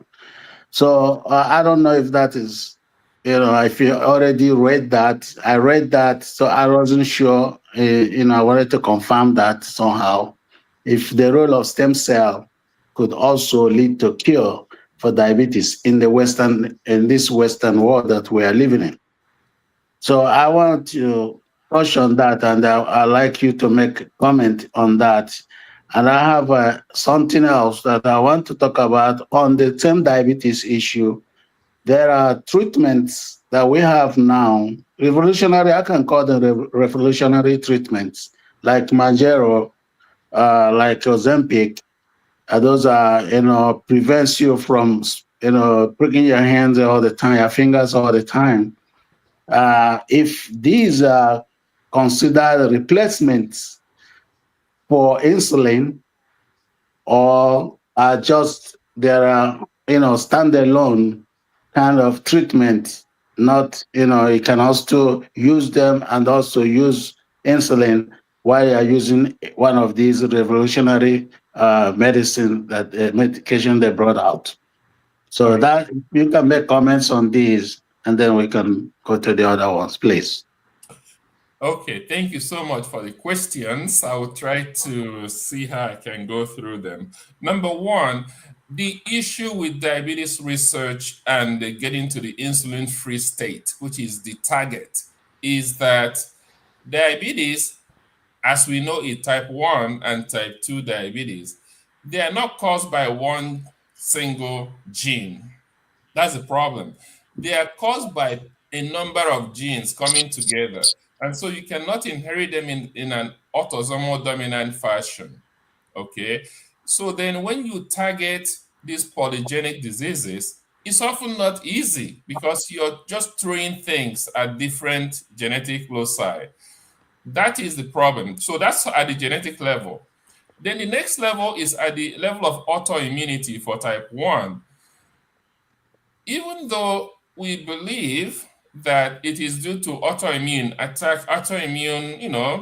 agents attacking the beta cells and killing the beta cells, but other people have found out that actually the process of cellular death is also internal to the cell itself. There are signals in the cells that have programmed it to die. All right. And then the third thing is, for example, cystic fibrosis related diabetes. That one has nothing to do with autoimmunity, insulin resistance, or whatnot. It's just the inability of the pancreas to do its function very well that causes that type of diabetes. Then you come to the mitochondrial diabetes, like Wolfram syndrome, which is due to mutations in genes called WFS1. That one has nothing to do with all these other pathogenic pathways I just discussed. It's just there in the mitochondria.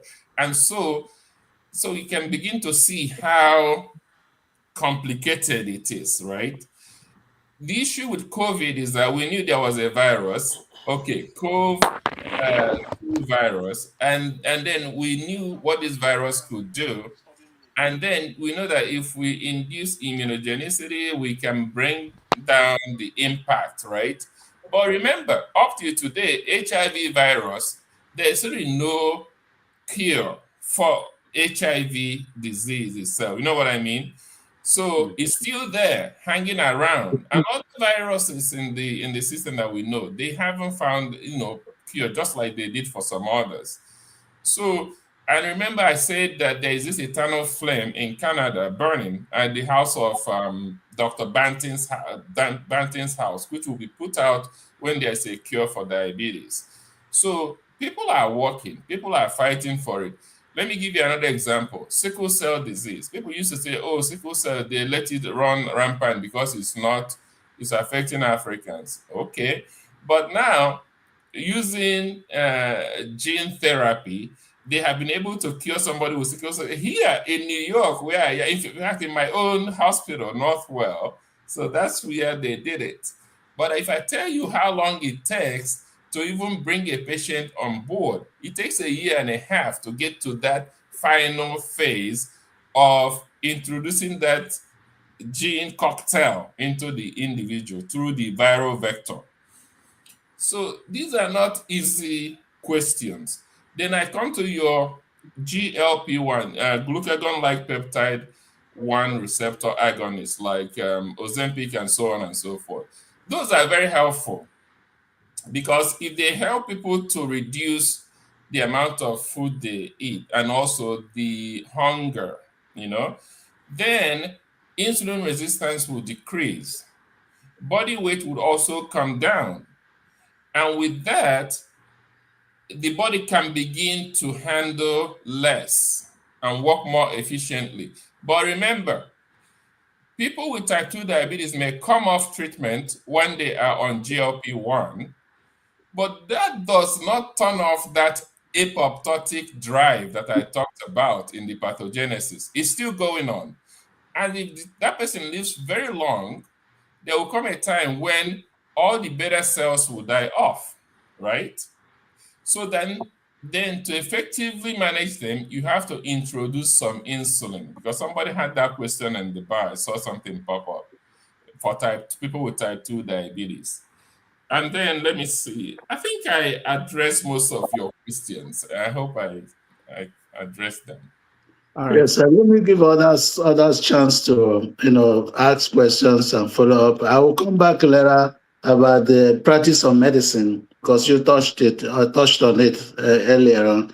Practice of medicine in Nigeria and the experiences that I had in Nigeria, and the family members do have. So we'll get back to that. So let me allow others to get engaged. Yes, Thank I you. would like to talk about that too. All right. So before I come to the next person here, let's take a question on the comment section. This is a question from Colata. Why is insulin still a treatment of choice for type 2? Was it the one you were referring to in the last answer you gave? Yeah, that's the thing. So yes, so remember, for somebody to go into insulin resistant stage, right? Two things are going on. One, the body is making much more insulin, right? But the problem with type 2 diabetes is that they have what is called post-receptor defect from adiposity. So the more fat you accumulate, the more the post-receptor signals are no longer able to move smoothly, all right? So that's why when people lose weight, they can come off medication, because you decrease that post-receptor issue. So people with type 2 diabetes sometimes may not make effective insulins too. So that's why they need exogenous, meaning coming from outside, exogenous insulin therapy. I hope that helps with the question. Okay. All right. So let's go to the next person. I think I'm picking up Emmanuel Onyedeka. You're next. Yeah. Good evening, doctor. This is my first appearance in the show. Yeah. Thank you. Yeah. Based on what Dr. Benjamin said, as respect to private hospitals, how would they be sustained when such laws is out there to make it possible for individuals who doesn't even have money for treatment to be treated? So if they continue that process over a period of time, how would they be able to sustain their businesses? Yeah. So the thing is this. Let's put it this way. Not everybody should go into private practice. There should be rules and regulation on how private practices should function. Because if you are only turning away people without money and servicing people with money, are you really practicing medicine? You know, we have a semblance of that problem in the West, where people on private insurance companies get better treatment than those on government insurance, because the reimbursement is lower for the government-owned insurances, right? But at the baseline, they give you that care. It's the same thing in Britain, where you have the National Health Service. So what we're asking for is that baseline care. So on one hand, I understand your question and what needs to be done, but government has to come in and see this as a problem and maybe subsidize the care for those private practitioners, because it's a real problem. They have to exist, they have to make money, they have to make profit. It's business. So government has to come in. Sorry, I think the advocacy is supposed to be that should be a national healthcare, not to regulate private hospitals and to mandate them to treat everybody who comes there. Because to be a kiosk, we know the patterns or the little role every private, you can call it a quack, private hospitals or clinic out there play in the society when they are being, bombarded with such laws. You see, it's very difficult. I agree with you. Honestly, I agree with you that whatever the government comes up with should be something that will protect those private clinics so they can, operate. I agree with you because it takes a while to pass, come out of medical school and then you want to, make some money and help your family and everything. And so, but it's a question of ethics. It's a question of politics. It's a question of leadership at the highest level in the country. But I absolutely agree with your point. All right, thank you, Onyedika. Let's go to a comment question on the comment section, and then we'll come back to this. Is Nwachukwu. It says the question is, what is the major impediments for doctors in diaspora collaborating with government hospitals back home for research, exchange of students, and transfer of care? Well, they are doing it. We're doing it. I just talked about our research program at UNN and elsewhere. We're doing it. The issue is this. Those doctors are also, they're under stress. And I can't even describe the level of stress they are under because sometimes they go for months without being paid. Okay. So that's serious. Most of them are running their own clinics in addition to the work they are providing at the teaching hospitals and all whatnot. So there are a lot of issues that take them away from the core practice of academic medicine, which should not be. It should be handled by the federal government. They should really be paid very well. There was one minister who made a very, very regrettable statement that Nigerian doctors can leave the country if they wish or something. I happen to be a medical doctor from what I understood. So such careless statements do not raise the morale of the doctors in Nigeria. But they are marvelous people, That minister is my uncle. I'm just saying, it's my uncle. Ovia, you're next. Thank you, our real doctor, not the Akanchawa. Two short questions, sir. Appreciate your time. Currently, under the current administration, Bola Ahmed Tinubu, they have a policy framework under the Ministry of Health. They call it a one for one match. The idea is to target this jackpot syndrome and brain drain. So they are essentially taxing countries like UK government to that if they are going to recruit one publicly trained Nigerian healthcare worker, like you, you attend a public institution in Nigeria, that they should invest in training another local worker to replace them. And one of the suggestions is what they call a bilateral education corridor, establishing UK support training school on Nigerian soil, so that healthcare workers are produced at a higher volume, explicitly preparing some for exports while ensuring guarantee for surplus homestay. So I'm kind of curious what you think about such a policy or what such a drive. The second one is about the also agreement, the UMO signed by the Nigerian government with the United States. They signed a $5.1 billion healthcare agreement that directs support funding over 900 Christian faith-based care facilities. I wonder what you think about that. That a national policy should be, directly taken to a particular faith. If you ask me, at the expenses of another faith, because this is coming in line with what they target as Christian genocide that is currently going on that they are protecting. So I wonder what you think about Thank this. you. Yeah, thank you so much. But let me ask you one simple question before I give my answer, okay? Was there any response from the UK government on that request by the government of Nigeria?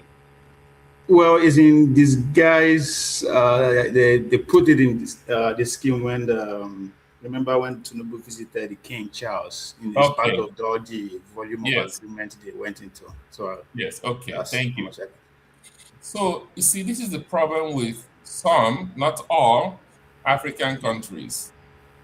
You create a problem, right? And then you try to get someone else to solve your problem. Why? We're talking about a nation that produced people like Professor Ayaji, Professor Deku, Professor Obi, and all these people who, I mean, if they had continued their work in Nigeria, there's no way Nigeria wouldn't be competing at the highest level.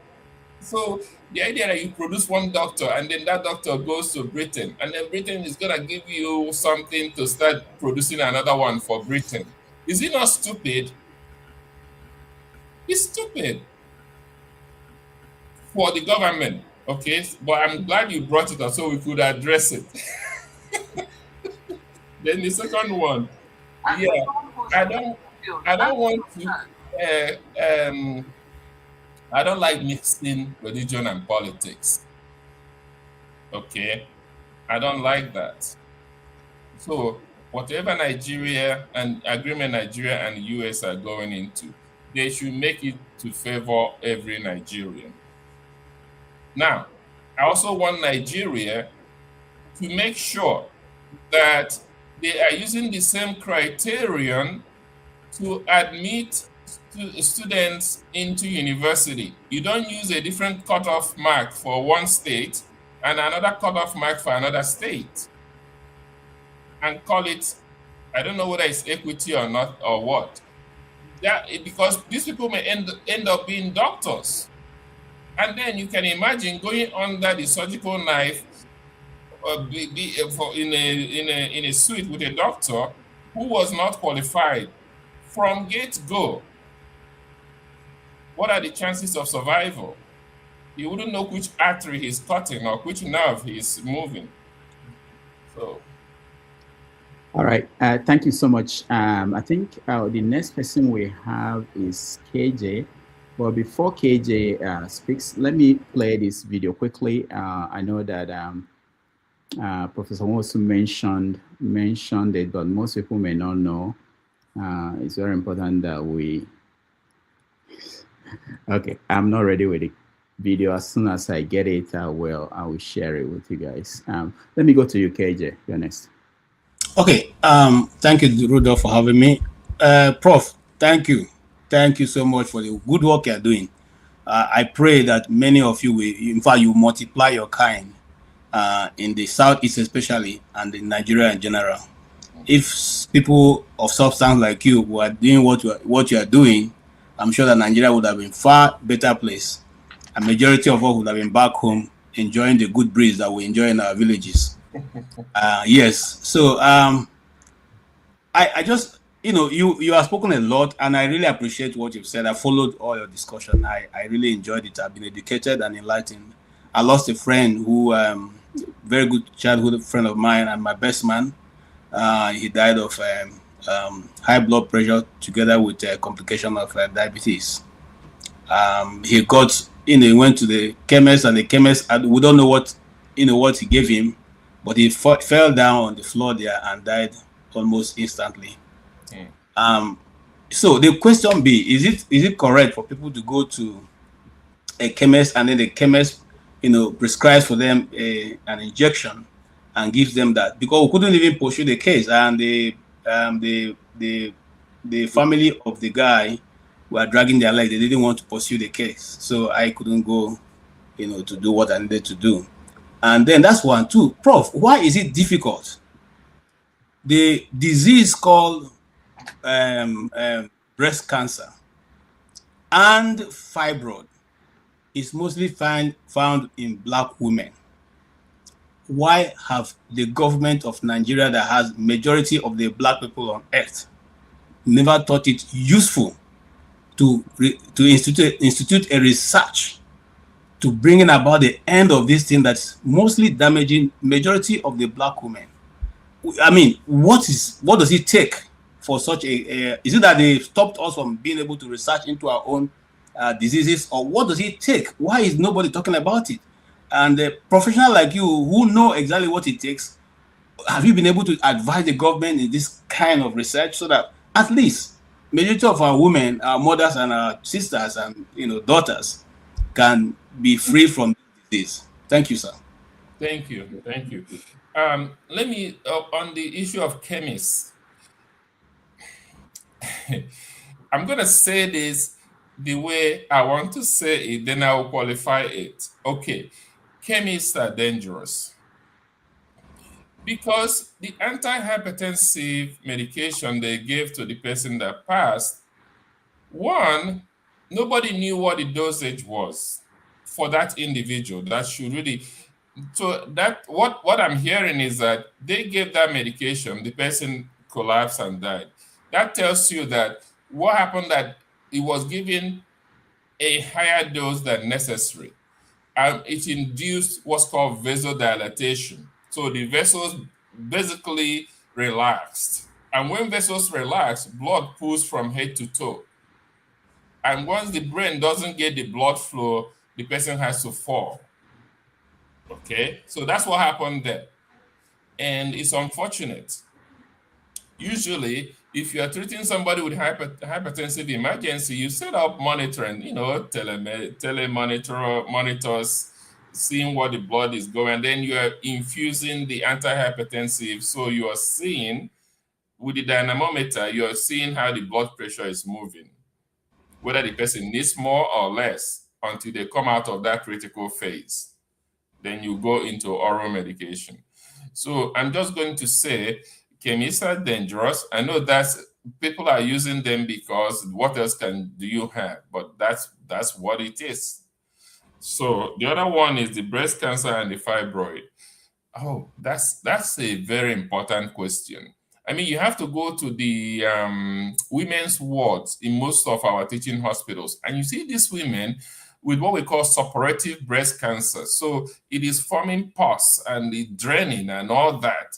And honestly, I'm just saying this for the first time, the protocols they are using, I'm not sure they are up to date, because you see people with breast lumps and they will be treating them with chemotherapy, medications.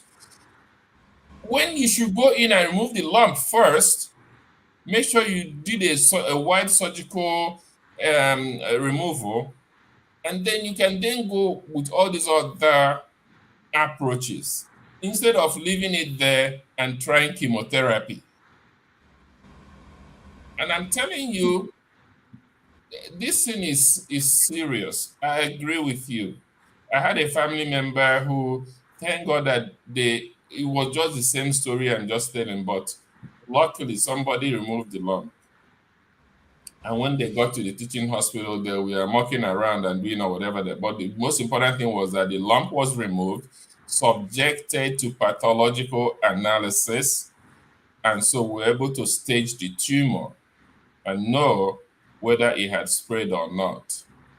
But this is important. They don't even have to do the basic research of breast cancer molecular biology, but all they need to do is to create a working protocol. When a woman walks into the clinic with a lump in her breast, what do you do first within the week? And then some of these clinics are so fully booked that these women don't get any appointment for weeks and weeks and months. By then, the cancer had spread. So I agree with you. It's a big problem for women, needing advocacy at all levels. All right, thank you, KJ. Let's go to CM, and CM, you have a chance for one question or a comment. Okay. Thank you very much, Rudolph. From the UK, I will say good evening to Professor Nwosu. Nwanna, abụ onye Ezinifite. Ịga Igbo Ukwu, ọ bụrụ Ezinifite. Yes. So nke a bụ nke anyị. Thank you very much. Yeah, thank you very much for coming. So So thank you very much for coming. I've looked forward. I think I've mentioned it to Rudolph one time. I think that was the time he attended the seminar or whatever you gave then. So he posted it, and then I replied and I suggested that it would be nice to bring you on our platform for you to share your ideas. And now you are here. First, let me congratulate you. Let me congratulate you on your award from the American Diabetes Association for your work as a life-saving researcher. Life-saving, not just but life-saving researcher. As a pediatric diabetologist and physician, you are not a pushover. So what I want to ask, and I've read through quickly some of your publications. I just saw the titles. Maybe you are much more interested in vitamin D. Vitamin D as a the disease association of vitamin D and maybe type 1 diabetes and what it entails. But what I want to ask, because I've also did a small project work on diabetes, but it wasn't published. What I want to ask, given your years of experience and researching, Rudolph, am I coming out very well? Yes, we can hear you. Okay, yeah. Given your years of research and expertise in diabetes, do you really think that the pathophysiology of diabetes has been fully understood? I ask this question because I was told that diabetes is an inflammatory process. It is also an autoimmune disease. Who knows, it can still be another thing. So I'm asking, from your experience, if you are to say as an authority and an expert, has the pathophysiology of diabetes been fully, as of 2026, been fully understood? No. Thank you. No, the answer is no, because so one is it depends on the type of diabetes you're talking about, but I believe you're talking about type 1 diabetes, which is one that we believe is based on autoimmune attack of the pancreatic beta cells. Now, it was back in early 1980s that George Eisenbarth released the model that we call the classic model, which is the destruction over time of the beta cells by immune triggers that results in final clinical diabetes, right? But recently, people are also looking at what's called the functional pathogenesis, meaning the cells are fine, nothing is going on, but they are not able to function. So that is also where we are coming in with our vitamin D, because we're showing that with vitamin D, high dose, you are able to help the conversion of proinsulin to insulin and C-peptide, right? And we're the first to show that. So that's something new. And we just published a recent paper of a 12-year-old boy who is seen somewhere in Atlanta. The parents contacted us after the diagnosis, and we put the kid on high-dose vitamin D. And they did it religiously for 3 years. And that kid is still in honeymoon phase. So we published that paper last month, showing how this thing can change the game. So no, the pathophysiology of type 1 diabetes has not been fully elucidated. Even type 2 diabetes, there are other things that people are still seeing, even though we believe it's a combination of increased apoptosis and insulin resistance. The other types of diabetes, okay, something like Wolfram syndrome, which is coming from the mitochondrial dysfunction, that one has been clearly delineated. However, there is no treatment for it.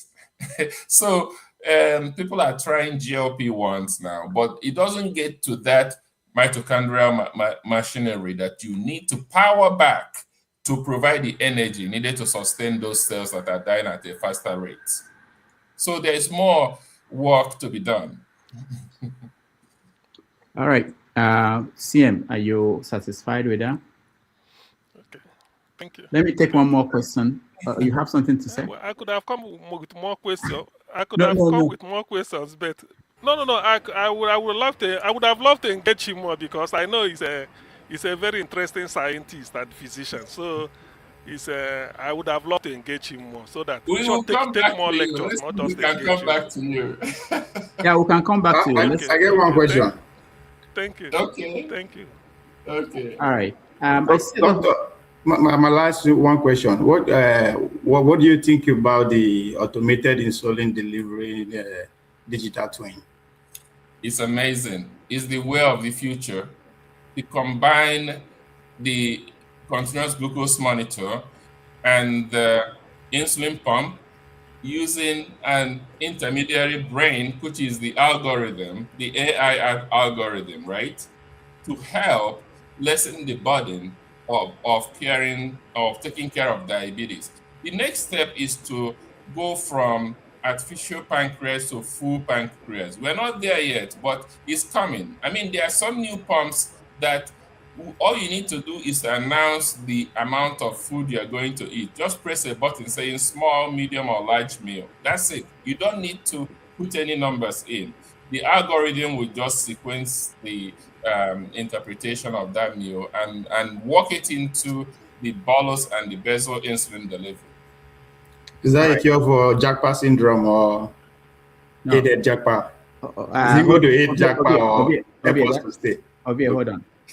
Let's take another question on the comment section. This one is from Easy. He wants to know, why do all or most politicians prefer to go abroad, overseas, for medical treatment? Is it a lower standard of care in Nigeria? I don't know if we got to that question, because I have a question about that. Why are politicians going abroad? Is it because we don't have good doctors or good hospitals in Nigeria? And again, of course, are there implications? Because I'm worried about when I hear that the president of my country is in France and they're doing medical work, check out and work up. I think about the security implications. What do you think of this? There are two things here. Number one is paranoia. If I come to somebody's village and I steal 10,000 naira, and then 3 weeks later I come to that village for medical care, I'm taking my life in my hand, okay? So that is what's going on. If you steal billions from Nigeria and you end up in Nigerian hospital, that could really be it when you go under anesthesia. So then the second thing, which goes to what I call my theory of national economic index. Okay, this is now global economy. If the president of your country receives all his medical care in his country, then you are a developed nation. If the president of your nation goes outside your country to receive basic medical care, it doesn't matter what, you're a backward nation. So there's nothing about first world or developing and all this nonsense. Two categories, backward or developed, depending on what your president is able to do, taking his life in his hand, in his nation or outside. Okay, that's interesting. All right, let's go. Let me give who wants this question. Okay, who was I was asking now with the introduction of this AI and all that, what is going to be the impact in terms of the healthcare industry? And with that aid of a thing, aid the Jackpot syndrome, or that is a way to cocktail it? Okay, I hope I understood this. What is Java? Is that a living? The brain drain. All right, sure. So AI has come to stay. There's no way we're gonna get this one out of the system, because now, we were doing this electronic medical system, it blew up in the last 7 years, right? Now they have this ambient listening where the doctor will just turn it on and just see the patient, and it will draft the note, and the doctor just needs to edit it and finalize it, right? And then and all these other things that are coming into play in the medical devices we use. Is it going to relieve the brain drain? Now, that's difficult to answer right now. For example, if Nigeria invests heavily in AI and becomes a hub of AI, becomes a place where people come for AI, of course it will, because it will come that economic advantage to now grow it out in Africa. But if Nigeria is just going to be going to nations and be begging for AI and just bring something back and say, oh, we brought AI, nobody cares about that nonsense. That's why when you say Nigeria and medical hub, I shake my head. So it's not that I'm disagreeing with you. I'm just saying our government, seeing that kind of vision is, I don't know, I think it's out of reach for them. All right. Also here, go ahead. You're muted. Unmute yourself, please. Okay, you can hear me now? Yes. Okay, sorry about that. First of all, I see some people and talk, Prof, you also giving, pumping Nigeria up. Nigeria is a place where professions go to die. And professionals and their professions, they go there to die. And some of them are actually literally die, they kill. And they know that they have a department of eradication of innovation in Nigeria. They know they have that.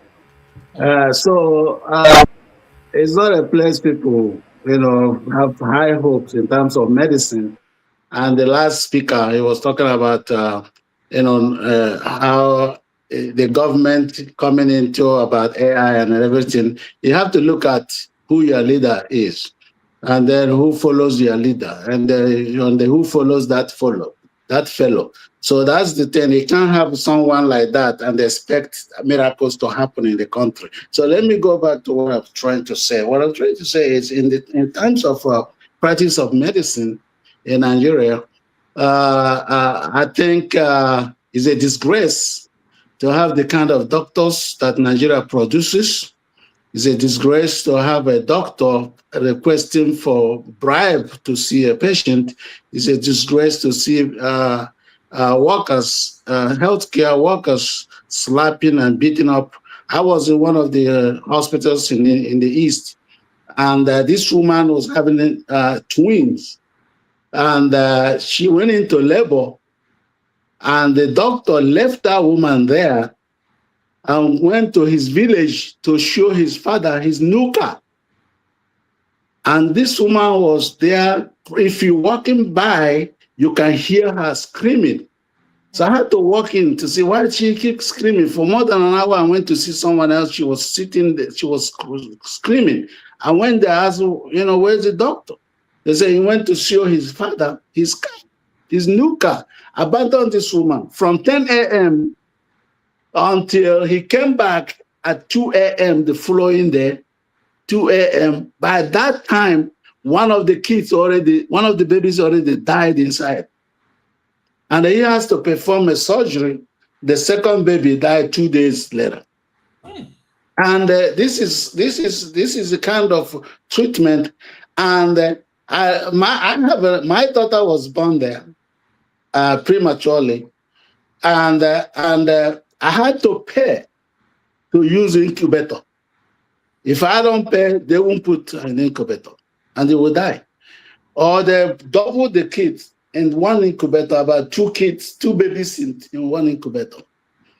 And when you're talking about that Nigeria has money, the budget goes into all these hospitals. By the time the budget goes into the health system, the entire line of staff, from Minister of Health to his assistant, to the budget director, to all of them, they are taking money out of that for their pockets. By the time it gets to the hospital, they don't have the money anymore. So we really need to understand the evil that is happening in Nigeria. We really need to understand the evil the so-called politicians are committing in Nigeria. So people are dying. My own sister was diagnosed. They said he had a what they call it, ulcer. And they went to this big university called LUT in Lagos, and waiting for professor for 3 months to see the professor, the so-called professor. The professor said he had ulcer. This woman was dying. By the time I said, this doesn't look like us anymore. So I brought her to the United States, and they came here, and that same night, they said she had cancer of the sarcoma. And it was too late. So they can't do anything. Has only 1 month to live. But this was what they've been treating, the so-called professors or so-called people treating. And when you call the professor and say, "Are you sure this?" He gets angry at you. He said, if you don't understand what I'm telling, just take your sister. Take your sister and go anywhere you like. This is a professor of and that woman, my sister, died in the United States within 1 month because it was too late before he got here. So and my brother was beaten in Lagos to death, and he was sick. He was bleeding his ears. They took him to the hospital. The hospital refused to touch him. He said, "Oh no, you have to pay a deposit," because no one to pay deposit because the family members didn't know where he was. So this man died in the hospital, and a day later, because they were taking him from hospital to hospital. No hospital wanted to treat him because no deposits were done. So this is the kind of country that anybody that's calling a country said he has a country, calls a country. This is an evil country. And you have all these people that are fighting themselves to be president, who are not qualified to be president, who are evil human beings that want to be president. And when you have that kind of human being as a president, his ministers will be like him. So you're not expecting to get anything in return. So I am very, very concerned that that the practice of medicine and the teaching of medicine in Nigeria has become really, really a joke. And they have medical students in Nigerian universities had to pay bribes to professors to pass them. And how do you expect this person to be a medical doctor? And my neighbor in Abuja, his 5-year-old kid got fever. He went to the hospital. They killed this kid with too much IV. They keep putting IV. Little 5-year-old had this about 5 bottles of IV they put on this kid. This kid drowned in it and died. So this is not something. Is Nigeria is not something that I know that some of you have this hope. I know that hope kills everything, but I don't have that hope that will cure anything. But hope kills everything. Let's hope that people, Nigerian followers. We're not talking about leaders now. The followers, the fraction will begin to reason and begin to understand. Like in Imo State, a sitting governor wants to run for Senate in this, while he's still a governor. He's still gonna be a governor till next year, 2028, and he is still a governor. He's still a governor. He wants to run for Senate now, while he's still a governor. This is a mentality that is, the followers are the ones also purchasing ticket forms for him. So so I really need to. I don't want to go into politics because that's another story. But this one, the practice of medicine is sickening, and the students, medical students, paying bribes to professors, sleeping with professors so they can get their grades up, is another sickness that's happening there. And the same thing. So my father, they said he had diabetes. That so I went with him to the hospital. They brought that the meter to test him. The meter fell apart. All the batteries came off, and they put it together and with a band-aid. And then after they put the band-aid and they test him, and they said he had diabetes. I said, my father doesn't have diabetes. I brought my own meter that I came back with. I said, let me do it because I wanted to do it in front of them. I said, let me do this. You see, he doesn't have diabetes. He was 88. I said, he doesn't have diabetes. So, and your own meter is reading of the thing, of the chart. So, so they don't have the equipment to practice medicine. They don't have the thing. They're brilliant ones, but they're not trained very well to be medical doctors. So I'm just put this thing out there. Hopefully someone is listening. And Professor, you know, I hope we can go make things. I will not advise you to go back to Nigeria to practice medicine, because first of all, they're gonna try to destroy your profession. They're gonna try to destroy everything you have learned over the years. And it's, like I said, a country that has a department to eradicate innovation. Nigeria has that department to eradicate innovation is there. So, so don't even bother. Don't even listen to any advice. You are doing what you have to do as charity. That's fine.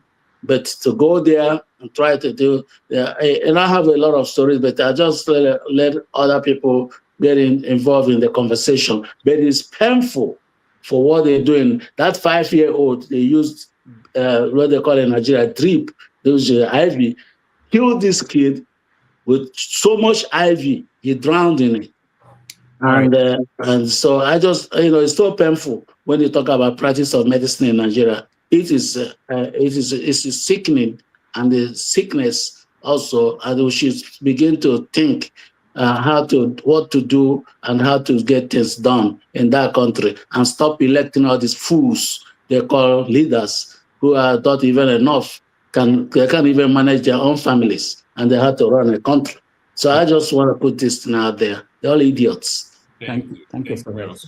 Sorry for your. Sorry about the sad outcomes you just mentioned. I think, let me just say this again.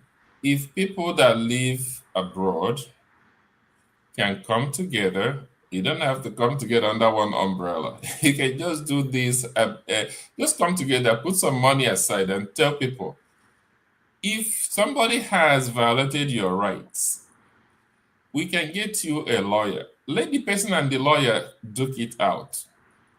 I think that is how the little thing we can do to change perception in our society.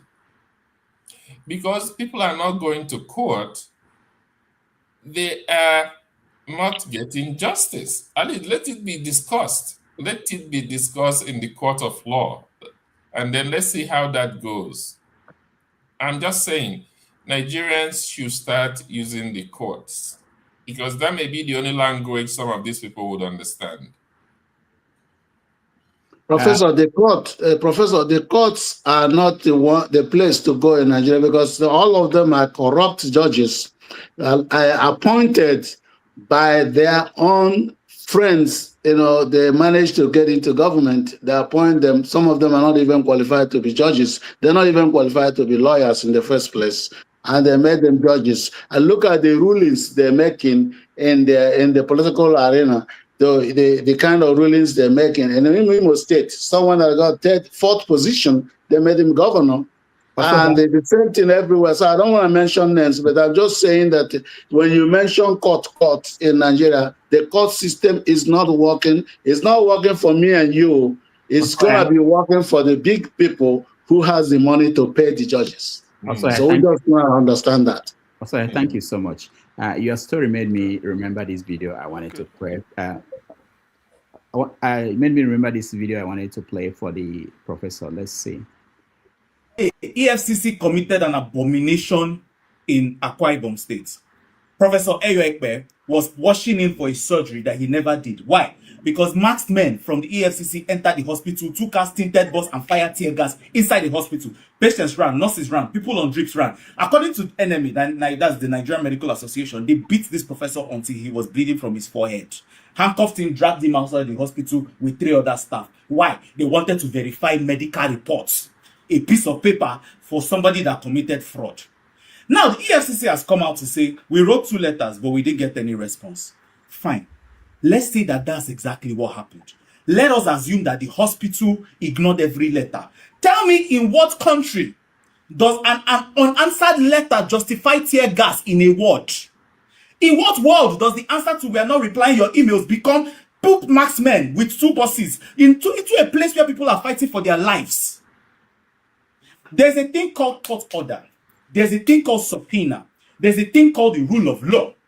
None of these things require beating up a medical practitioner. And here's the thing nobody is even saying.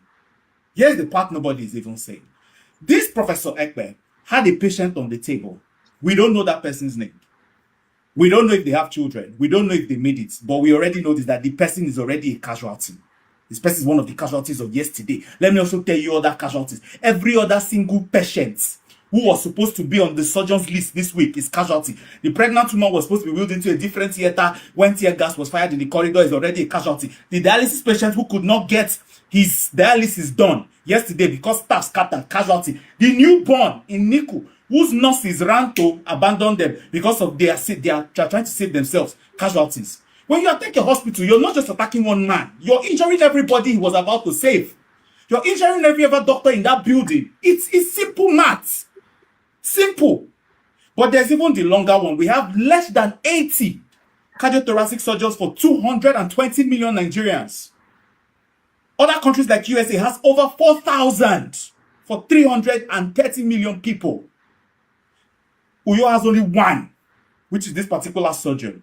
The entire state has lost its surgery capacity in 1 afternoon because of the EFCC. So when a young doctor in Abuja is seeing this video now, 28, what do you want them to do next? Open their laptop and jackpot. We've lost that person too.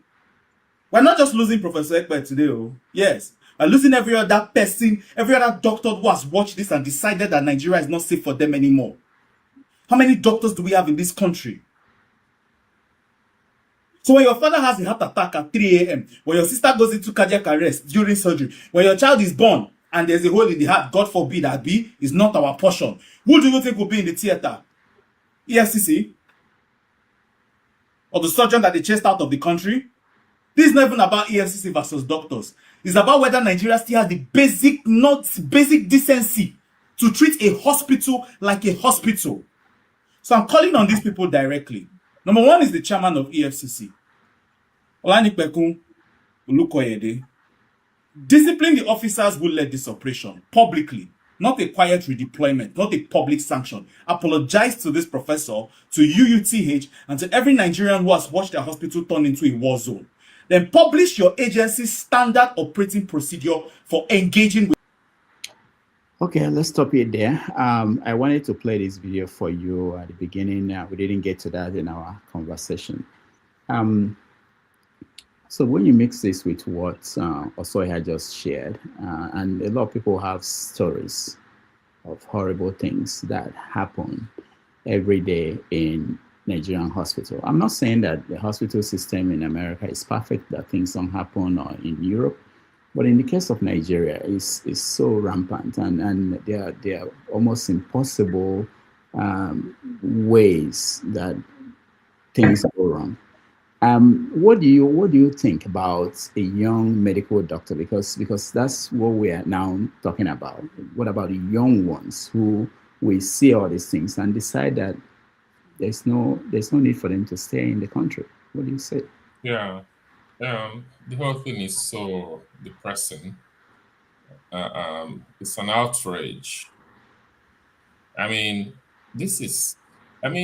doctors are usually given special considerations when I remember when Idiabo was doing this cleaning up stuff. We are medical students, so we'll put our stethoscopes out and they will let us pass and all that.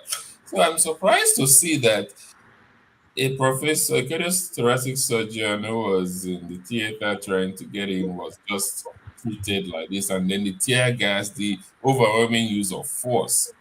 So it almost looks like people who don't think, or there was there something else going on behind the scene that they just needed to humiliate the doctor, put the patients at risk, and shut down the hospital. It just doesn't make sense. And this is why good leadership is empirical for development. We talked about China and everything. You know, China sets a 10-year plan when they do their big meetings they have. 10-year plan. It's never less than 10. So they know where they're going. They know how they're structuring their communities and their nation. But I don't know if there's it's a 5-year plan for Nigeria. I don't know if there's a 10-year plan for Nigeria. Because again, the level of corruption in the society is so high because there is no way of handling corruption. The so-called EFCC, I'm against the EFCC as an arm of the government because if it's under the government, they can deploy it anyhow they want. I don't know how many people who are fans of the EFCC. It's almost like the Gestapo that in Germany back in the day. So it's an instrument of intimidation. All right. I will give Mr. James one more chance to ask a follow-up question, and then we are rounding up. I'll play one more video, and then yeah, go ahead, Mr. James. Yeah, I just want to quickly say that Socrates said, if people get the government they deserve, this is the government we deserve in Nigeria. If we feel we do not deserve this government, we should know what to do. We should be tired of saying we are tired. We should stop complaining. Now, please, sir, I want to ask a very funny question. Whenever I go to a chemist or pharmacist, the sign for medical, what's it called? The medical symbol is normally a snake. I know that snakes are poisonous. Why should they use poison to represent their business? It's a bit confusing to me. You'll be able to enlighten me. So there are two ways of looking at this snake thing. Number one is that you remember there's somewhere in the Bible where Moses raised a snake and told people who were beaten or something to look at that symbol so they will be healed. Do you remember that? Yeah. And then there's another story I heard. I heard this yesterday. I think there's a place where people were kept who were not. I think these are people with psychiatric problems, right? And there were snakes there, and I think some level of interaction with the snakes or something led to healing. So there are versions of it. But I understand the fear of snakes and all that. But remember, not all snakes are poisonous, and there are non-venomous snakes out there. But those two stories, I think that's probably why the symbol stands. But it's a very good question that you're asking too. All right. Thank you, Mr. James. CM. So one more question, if you don't mind. No, CM first. Then I'll come back to you. Okay. Thank you, Prof. I know you've tried out vitamin D in type 1 diabetes with excellent result, and then for which you've been recognized by the ADA, American Diabetes Association. You see, given what you know about diabetes, do you suggest, although it may not be backed up by research yet, that type 2, vitamin D as a therapy will also be used for the type 2 diabetes? Because my understanding is that it helps to prime the islet cells probably to respond to the deficiency in the insulin secretion or insulin whether I don't know, maybe that may be a good research area, because you've used it in type 1 and then look at the result you got and then you'll be building on it. So what if there's a transition, it goes to type 2, and let us see whether it may be promising there, because this is all about therapy. I don't know. I'm just asking based on you're right. Your area of expertise.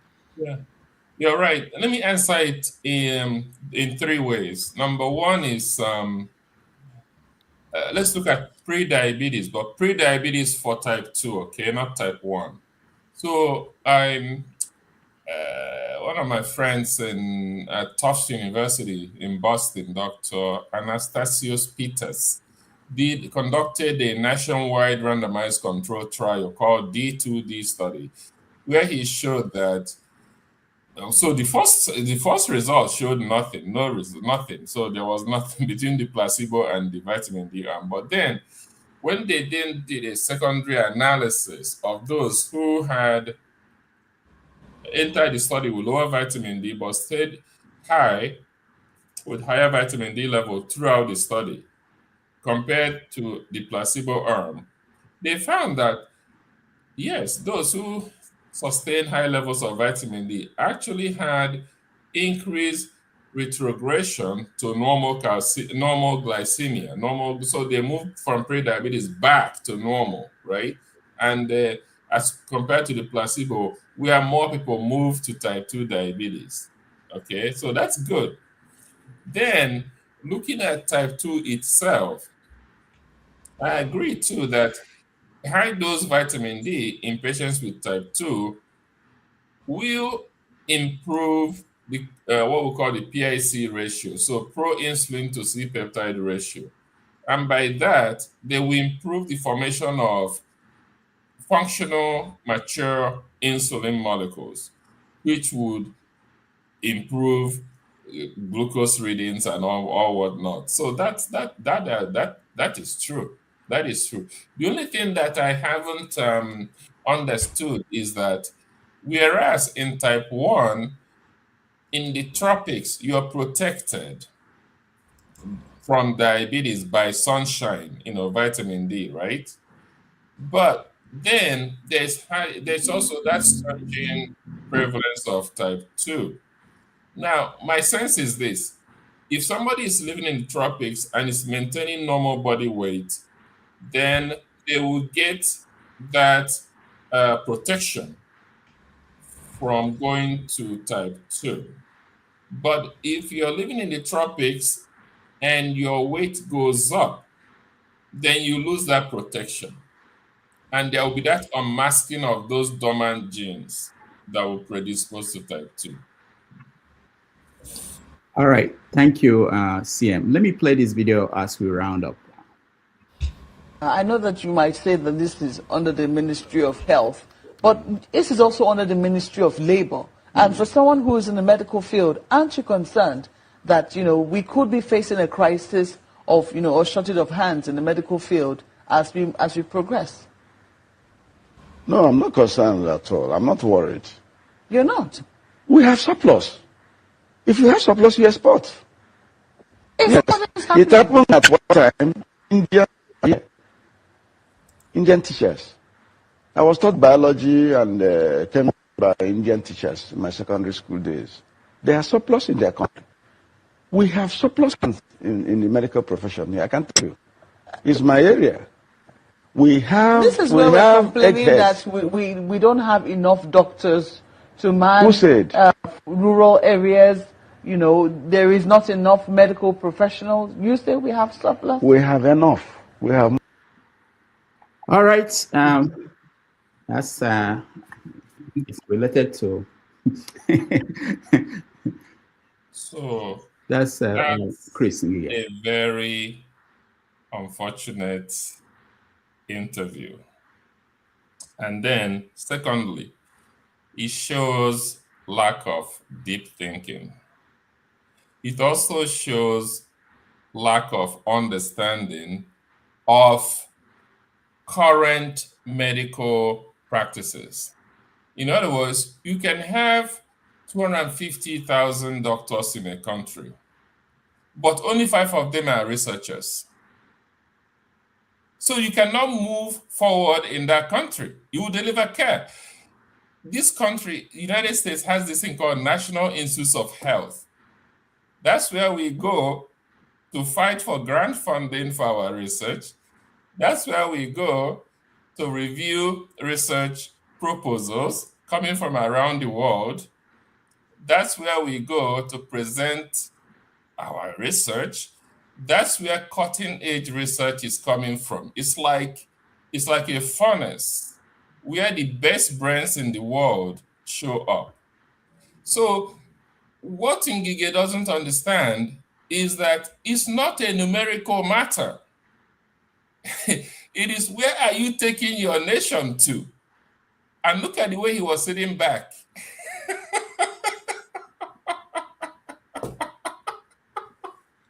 I mean, the whole thing is laughable.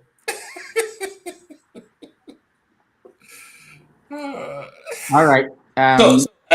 Rudolph, you owe me one listen. Please, Don't Rudolph. remember Please, again. please, No. please, Yeah, Rudolph.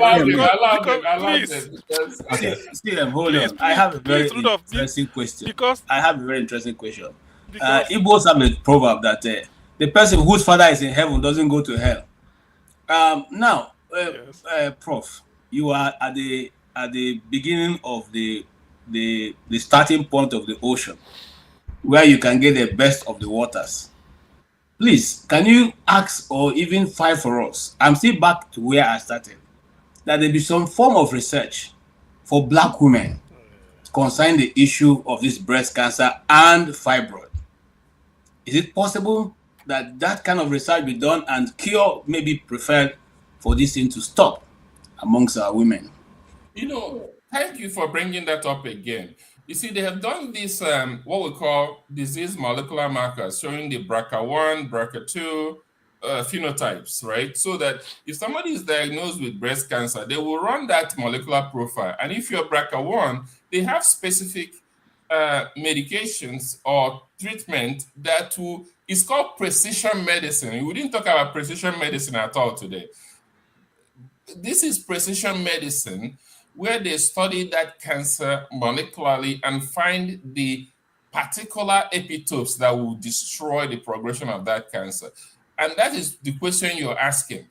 Why can't a government in Africa develop a molecular signature of breast cancers in African women so that we can apply precision medicine to the cure? That is what is needed. That is where I would say a quarter of the national budget, healthcare budget for Nigeria should be going. Because if you take care of this, it will reduce the mortality rate in the women. That's one. The other thing, the fibroid is the same thing too. Understanding what are the things that lead to progression of fibroid. What are the types? I mean, we studied this in medical school, but things have changed. There may be this forminan type that where you cannot reverse. It's not a question of just doing fibrectomy and removing those fibroids, but there may be other things that can be done, but only research will take us there. That's why I was looking at Ngige sitting back there, and I said, this is a lost cause, because you should be moving forward. You shouldn't be sitting back there and saying we have surplus of doctors. What are the demographics that you're talking about? Are you talking about researchers? How many researchers do you have? All right. Even in terms of numbers, just sheer numbers, we don't have anything close to what the UN, World Health Organization, recommended that it should have. All right, CM, quickly. But before I ask my question, what of the quality that Ngige is exporting? What quality of doctors is he exporting? But that is by the way. So, Prof, what I want to say is this. If there's an arrangement whereby, because medicine there's what they call telemedicine. You can be in Boston, Massachusetts, or in New York, and be holding a sort of a seminar with maybe select consultants, so-called consultants, consultant physicians, diabetologists, maybe once a month or once in 2 weeks, depending on your time. If there's an arrangement like that, because I feel sometimes, although we blame doctors in Nigeria because of the poor outcome they bring out, but in most cases, it's like it's what you put in is what you get out. Most of them are bereft of contemporary knowledge of clinical medicine. They might not know most of these things or where you are, but at least to have to benefit from your expertise. So if there's an arrangement whereby maybe let me use our Anambra State for example, and is muted, then are you willing to sort of, organize, syndicate your colleagues, maybe in different field from abroad? You do it once a month and take turns, just to brush them up and tell them this is where we are in the world. Even if you do not have an opportunity of coming, there are some literature they can, with email, you download and send to them. They read, because one thing I will tell you is, I'm a clinical biochemist by training, by practice. So some of these things, they will always tell you that the moment you start to practice, the day you stop reading is the day you stop practicing, or the day you die. You must continue to read. In Nigeria, most of them don't, because of economic situation. They have to look for something else. So if you can help to bridge that gap, be in your New York, be doing what you're doing there, you are making us proud. And then by way of knowledge transfer, an arrangement like this is being made, or you look into it properly. You must have been thinking about it. So it will also help them, because for every 50 that benefits, who knows, 2 it may help to change their mode of practice, and then the ultimate outcome will change. The patient experience will also improve. So this is what suggestion I want to make. Not that I'm powerful to organize. No. But I'm just saying it because I don't know who is listening. Rudolph here can help. He's one of those we know. I mean, in Anambra now, you can't. He's also one of them. So he's up there. Forget about maybe he's up there on the Jemba. So that's what I'm saying. Probably you lies with him, he will tell you how to reach those in power at Yoka, and then something like this will be done. Thank you very much. Okay, thank you. Great idea. Thank you. All right. You mentioned people who are important. We played a video of Chris Ngige, and Ngige went to Okija famously. Went to Okija before he became governor. We have Okija here, so I will let him speak or maybe ask a question, and then we will go to Ike, and that will be the final person. Okija, go ahead. Good day, everyone. Good day, Dr. Nwosu. Thank you for coming to see us. And Rudolph Ngige, they went to 419ers who are masquerading as Okija, shrine owners. That's what's happening. And that's Doctor. I mean, I think you people who are here in Nigeria. I know that you've said that you work with some doctors in Nigeria, from your school, the school you went to. But I think it has to be with there need to be not only doctors in the US, doctors all over the world. Nigerians work with Nigerian Medical Council or Nigerian Medical Association, because there's so much things are going on in Nigerian medical field that you just. For instance, I went to Nigeria. And I found out my blood pressure was high. So I went to a doctor, one of the best hospitals they said they had in Festac. And this doctor, prescribed, medication for me. Because I'm that type of person. Even here in the US, if they give me medication, I'll just have Google them. So this doctor, they prescribe 2 medications, and I went and I Googled them, found out they are contraindications. You're not supposed to be taking 2 of them. And I was like, wow, if I didn't know if I had taken this, what would have happened? So these are some of the cases. A lot of people have been killed in Nigeria by doctors giving them it's situation like this, giving them medicine that are not supposed to take together. And also, like I was thinking about national health insurance program. Because doctors in Nigeria, they've turned into their hustlers, they are businessmen, business is first. So how was it like, because so when people talk about national health insurance, I don't even agree with it, because I don't want it. There has to be a way, to plan it, execute it, and monitor, because doctors in Nigeria, the way they are doing, they're just gonna be billing the system, just be making money, fake, patients, all those and that. So for now, I don't like it. Also, like probably about this story. There was I heard that someone was telling me the story about in Anambra State, some Anambra doctors in the US, they bought, medical equipment, right? They sent to ENU Hospital, Gidi, and they packed them and they started disappearing. And they found out it was the doctors that worked there, disappearing these things. So I don't understand. I mean, like these people that, they are supposed to be, because when we were growing up, we trusted doctors. We see one of is a doctor, we trusted them to tell the truth, to do everything right. But the doctors they have in Nigeria, they're just business people. If they see if someone goes to the hospital, they find out that the person has someone in abroad. The bill is different. The bill is different. If they know that the person has money, the bill is different. Even growing up in Onitsha, I noticed that when rich people they go to hospital, they just build them Yeah. Thank you. So, I mean, I agree with you, and I'm happy you checked to Google the medications to see the drug-drug interaction profile of the medications we were given. And this is where, Nigeria is a literate nation, and a lot of them are, educated. But there's always that, what I would call patriarchal system, where it's almost like a feudal system, where you have that one rich person and everyone else is just serving that rich person. That syndrome percolates through the entire society. The president has absolute power over everyone else. And so the institutions are very weak. Like Osofia was saying, that the judiciary system is very, very corrupt and weak. So even if you go to them, it's not going to earn you anything. And then the behavior of doctors, it's sad to hear. It's very sad to hear, because some of this equipment would have saved so many lives.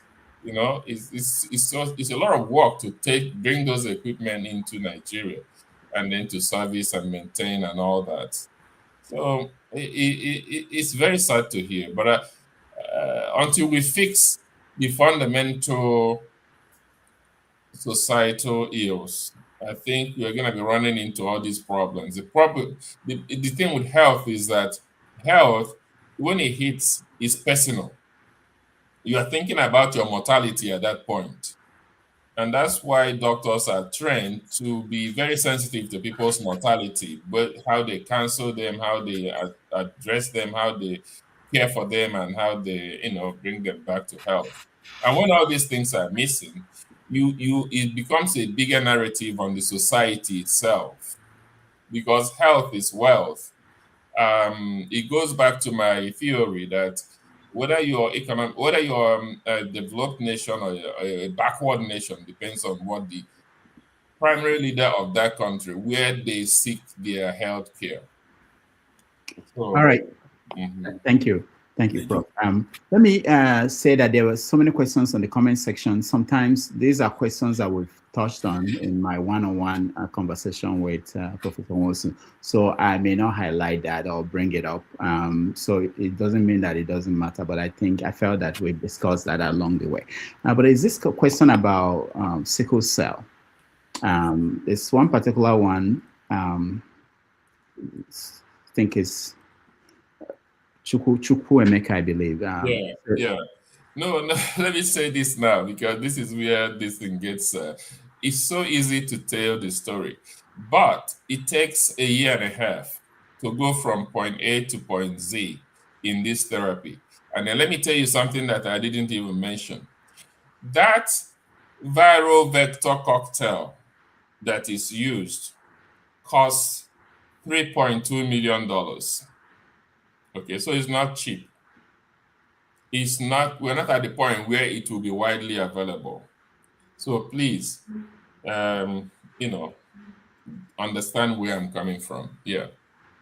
Okay. For those who did not get it, or maybe they just joined us, he was talking about sickle cell and where we are with the treatment, the finding the cure. And somebody was saying, is it okay now for AS to marry AS? So, which is, all right, I will let Ike ask the final question, and then you give us your final thoughts. Ike. Good afternoon, Dr. Damages. Good afternoon, Doctor, and everybody in the panel. I'm Mr. Ike Alamefle. I'm speaking from the island of Bonaire. The question I have is kind of one question and opinion.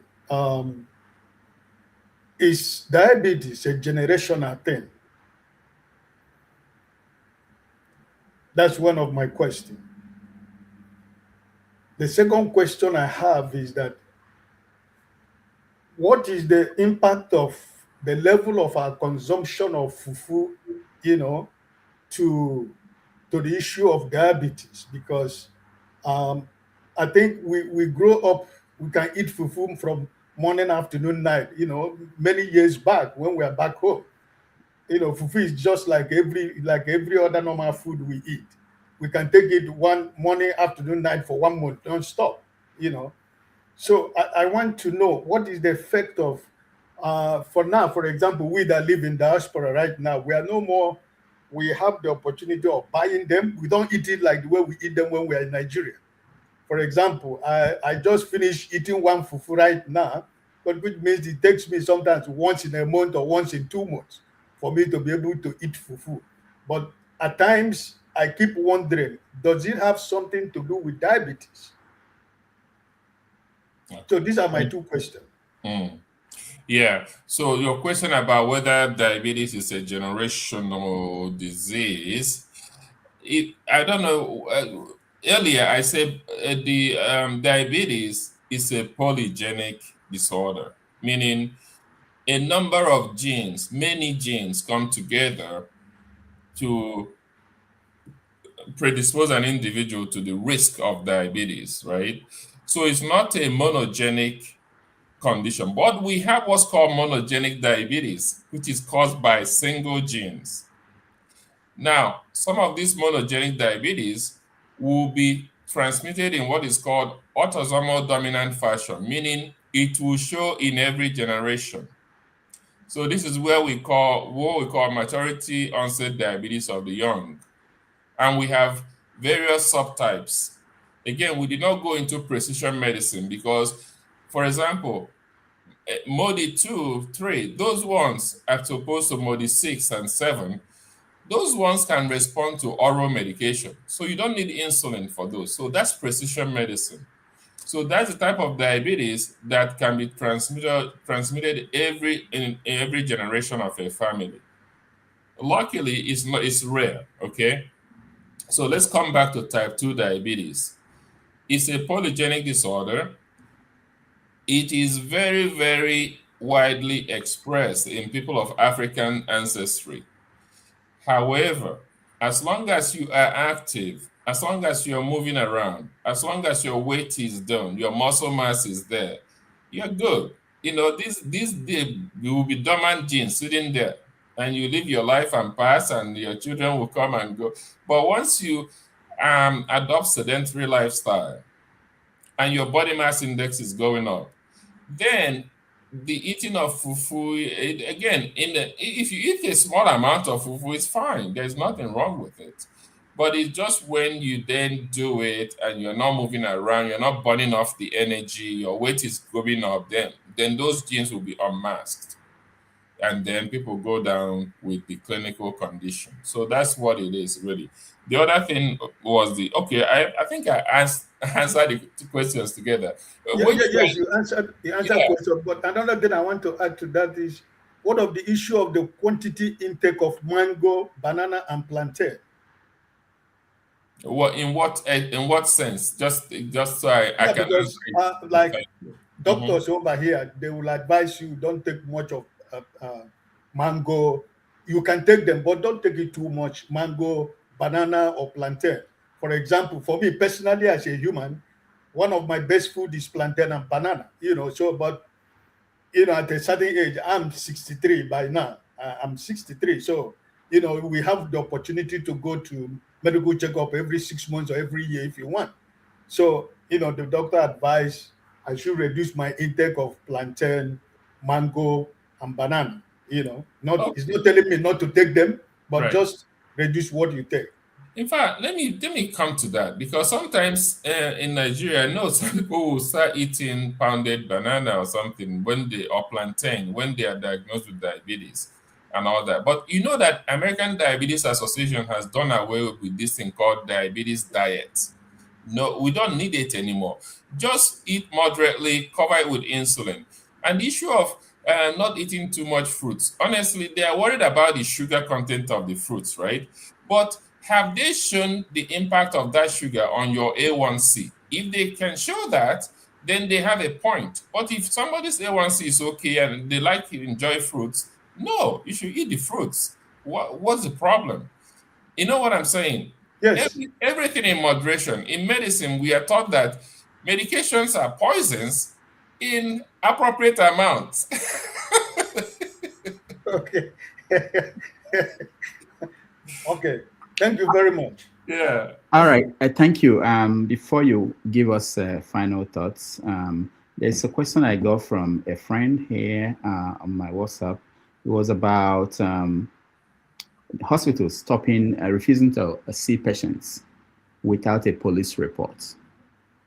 It's something that is very, I don't know if you've heard about that in Nigeria, where if they bring in a patient who had a gunshot wound, they will refuse to see the patient. They will insist that they will you must bring a police report. So just think about it. Somebody is shot. And I have this theory that the people that died in Nigeria, when somebody is shot, because we don't have ambulance system that will take you to the hospital as soon as possible, people essentially stay there and bleed to death. There is no, and if you get to the hospital say, oh, it was a gunshot. Oh no, but we don't want to put police wahala. Take him out. So how do you begin to deal with this kind of process?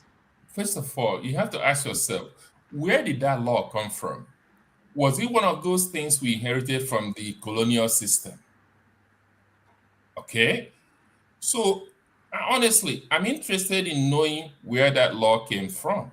Did it come from Nigerian jurisprudence or something from the colonial era? Because it's a horrible concept. The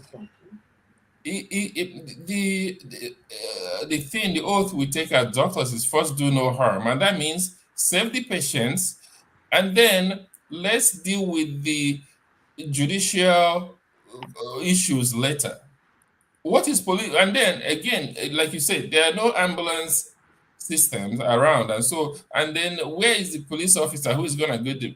These things are just nonsensical. But somebody, if there's a lawyer just find out where that law came from. I think that's the first thing, because such things should be removed from the order of existence in Nigeria. That one should just be struck off. Is it one of the decrees they passed after a military coup or something? It's just weird. All right. To be fair to the police, the last 4 IG of police, they've said that hospitals should treat patients. They should ignore that. But hospitals are not doing it, even though the IG of police already said they should ignore that and treat people who are brought in for treatment. But this is where institutions come into play. It's not for the IG of police to announce it. It has to be enshrined in the Constitution. So that when someone goes to court, the lawyer representing the individual will be quoting the Constitution of the country, not what the IG said. You see what I'm trying to say? Between, this is where institutions come into play. Mm-hmm. All right. Thank you so much. Any final thoughts for us as we... Well, let me just say this. I didn't know what to expect coming on this interview, but I really enjoyed it because speaking to people that like me and have the same understanding of this world like I do, and have the same issues of concerns about the place we were born and all the issues that we are dealing with as Nigerians. And in terms of medicine, like I said, everything about disease is personal. If somebody tells you, if somebody has a headache right now, it's personal to the person. So the country should see this as one of their number one priorities, how to organize the medical space, how to ensure that poor people are receiving care, how to ensure that students are receiving care, and how to regulate what our doctors do, and then how to regulate the law enforcers in their interaction with the medical practitioners, because I still remember there was a time your stethoscope will help you to bypass roadblocks and whatever. So what happened? So I thank you for the opportunity. I thank the audience. I thank everyone. And I say, keep supporting what the Iroko Post TV, because we need avenues like this to come together and discuss our problems and then move forward as progressive human beings. All right. Thank you so much. Really, I appreciate you. And hopefully when we call you back to join us, you will oblige us and join us. We appreciate you. Thank you. All right. Thank you, everyone. Thanks.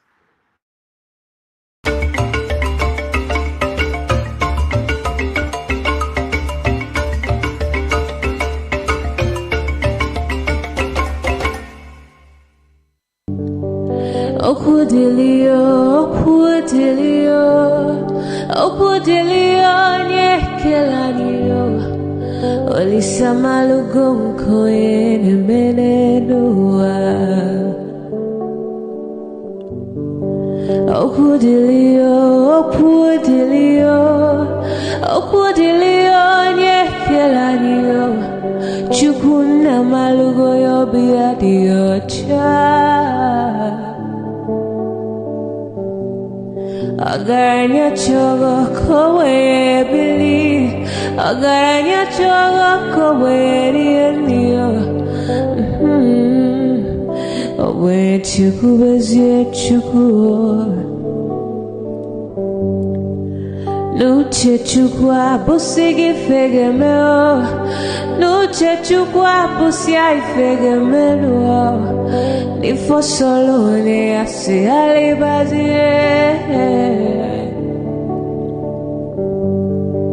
Oboye bebe agaranya muliba Oboye wuru agaranya mebibe solea Mano agaranya uwa Oboye afyozie nipakwa Agaranya chogo kowe bili Agaranya chogo kowe rienio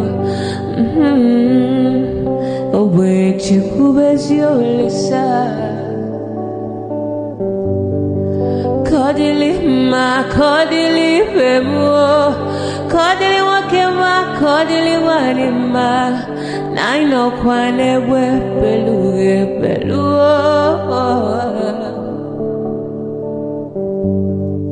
Kodili ma kodili bemo Kodili kemo kodili heyo Ibedwe me wane Nikadie zibo heyo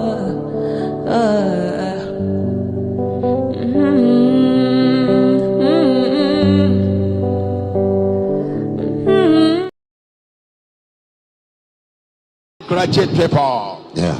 Amen. Amen. I am one of them. I am part of it. Yes, sir. I am a graduate man. Yes. I'm a graduate man. Exactly. After all, my wife is a graduate. Yes. And I'm the one that sent her to school. Exactly, sir. He that trained a graduate is also a graduate trainer. Are you understand me? Yes, sir. A graduate trainer is also a graduate because you have already used your money to graduate somebody. Yeah.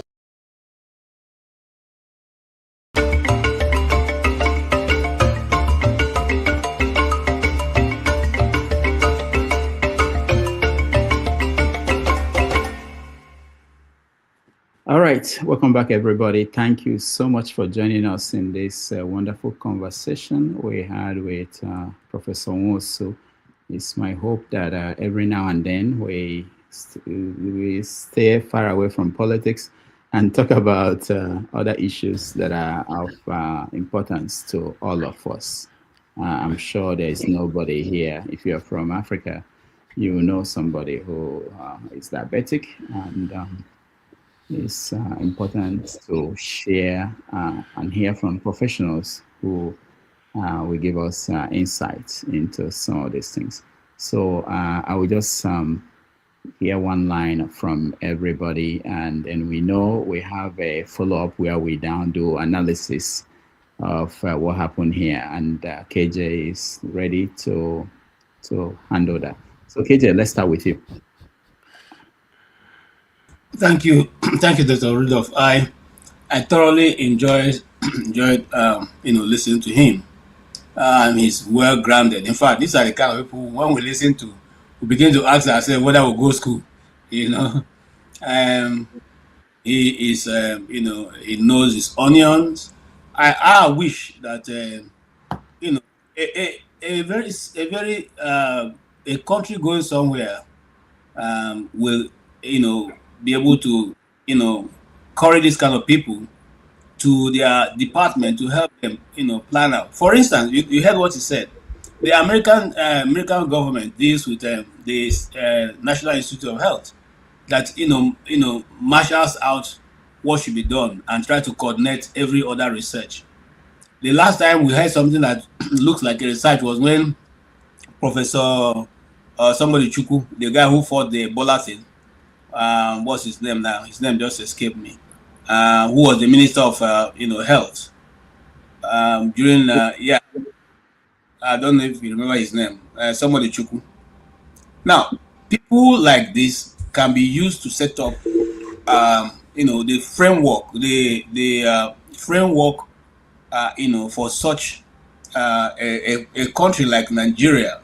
Now, I say this with understand that they say out of every 5 black men, 2, 3, or 4 may be Nigerians. And so that means that if there's going to be any progress on the African continent or with a black man, we should see ourselves as leading such a research, leading such a breakthrough. Nobody, if you're a Caucasian guy, are you going to live researching about your people and begin to research about some people far away in the African continent? No, but we have a government that have apportioned 15 trillion naira to do East-West Coast Road, and another 13 trillion to do West-North Road. That if you use that amount to decide to run a research institute and set up researchers and scientists like this and say, we want to know why is it that black men have prostate cancer so much? Why is it that black women have breast cancer? Why is it that they have fibroids? What is the thing? Is it on our food? Is it on our water? Is it deliberate? Because we know that there's also biological warfare. Which one is it? And then we will now narrow down. And when such a thing is done, we will now have something that can bring a lasting cure to this thing worrying our own people. Why is the black, I don't want to cause, but I think we should have a people that have a heart for our own people. For our own people. You see, when I say for our own people, you may be a governor today, a minister today, and you are stealing as much as you can. But that money you are stealing will not stop your people from also suffering this disease. Whilst we can get a cure for it. Some time ago, a renowned journalist died in Abuja from snake bite. Snake bite. And when we talk about this, when we talk about this on this channel, people are telling us, I snake not biting people in America. These are things that, in fact, let me even tell you, Rudolph has said this, is it privately or so to some of us? The amount of wickedness you find in the animals in Africa is nothing comparable to what you see in America. I'm serious about this. You see, you will see a snake. The snake usually normally doesn't even bite people. You will see a bird. You will fly around your house and be, around your house. You and the bird can even be playing boju to fly, go come back, so you fly. Have you ever seen such a thing in Africa? It doesn't happen. I mean, Nigeria especially. Let me not say Africa. Okay, because I think the wickedness there, it's just unbelievable. So let us reduce our wickedness by instituting what will help our people. Look, I am here today. One of the things we learned today in church is that we are asked, all of us are asked, how do you think? Are you thinking generationally or are you thinking immediate? Because the people who brought development to this world were not thinking about their immediate. Some of them, even the what they instituted, they didn't even enjoy it. And that's someone like Abraham. See, Abraham was not thinking about his time, but he was thinking about the times to come ahead, and he made ample opportunity for his people. David knew that he couldn't build the temple, but he gathered everything that would be needed for it, left it for his son, called his son, and laid his hand on him and said, you know what? This is what I couldn't do because the Lord said, my hands are too dirty with blood. You go do it. This is what you're supposed to do. And Solomon executed that, which still stands till today. What we as patriarchs of today, if they look for us tomorrow, they don't find us. What will the people who are in government say they are living for Nigeria? Is it too difficult for Nigeria to find a cure for breast cancer, fibroid, prostate cancer? What is so difficult there? If we sell some of the executive jets that they have in the presidency, we can even institute this research. Why do we think of ourselves? Self. That question goes to all of us. Thank you. Let's start with malaria. Let us start with malaria first. Let's start with malaria. No, Chim, CM, don't go there. You see, I just read 2 days ago. Bill Gates carried the malaria, his mosquitoes to Burkina Faso, and the guy shut it down. The guy said, no, you can't come and do any research without approval. They shut the whole thing down. That's the kind of leaders Africans are looking for. I said on this program when the so-called C19 started, I said, who we have people like this. Did they ever ask them to research what is the particle, what is the molecule, or whatever it is, chemical ingredients in that thing that we are shooting all into our children's hands everywhere, shooting into our hands everywhere? Did anybody ever bother to say, come on, gentlemen, let us research what is in this thing we are giving our people? But we can bring it, give to 30 million people with nobody even knowing what they're giving us. I said here on this program, I have no scientific proof for that. But I said all my friends, all of us who took this thing, there's a sign here you see, those of us who were in primary school when they came to give us that shot. Many of us don't have more than 3 children. Go and check. Many of us don't have more than 3 children. Go and check. Go and check. I'm serious. Some don't even have at all. Okay? And today, nobody's caring about it. Nobody. So we're just guinea pigs. Anybody can come and do his experiment in Africa, and that's it. We must wake up and take the bull by the horn and face the consequence. Thank you, sir. All right. Thank you so much, AJ. Ngiga's minister said Nigeria has excess doctors, so we can export. And you start to ask yourself, what quality of doctors are you exporting? All right. CM, I'll come to you, but let me just mention, this is from Guy. He said maybe we should bring guests to discuss health issues once a month or every other month. Yeah, that's a good idea. We really need to expand, go beyond politics. I know our people are political animals and they want to hear about Tinubu and Ababio and Tiku and Obi and stuff like that. But I think we need to expand, and I'm making efforts to bring people from different fields to come and join us Sundays. Thank you, guy. All right, CM, I'll give you 2 minutes. We're rounding up because KJ will do a detailed follow-up. Yeah. Okay, well, the thing is, first of all, I'm so happy that Professor Nwosu came. Forget about he's here with us. Somebody whose research in America, of all places, was recognized by the American Diabetes Association. This is not political award. It's recognized by his colleagues to say, yes, you are doing a life-saving research. Well, I'm not the people awarding Nobel Prize, but if he continues like this, which I know he will, because I quickly checked vitamin D. Imagine what he's trying to do is to slow down, in a way, the severity of diabetes first, And then as you are giving the treatment, the person will be responding. So it's improving patient experience.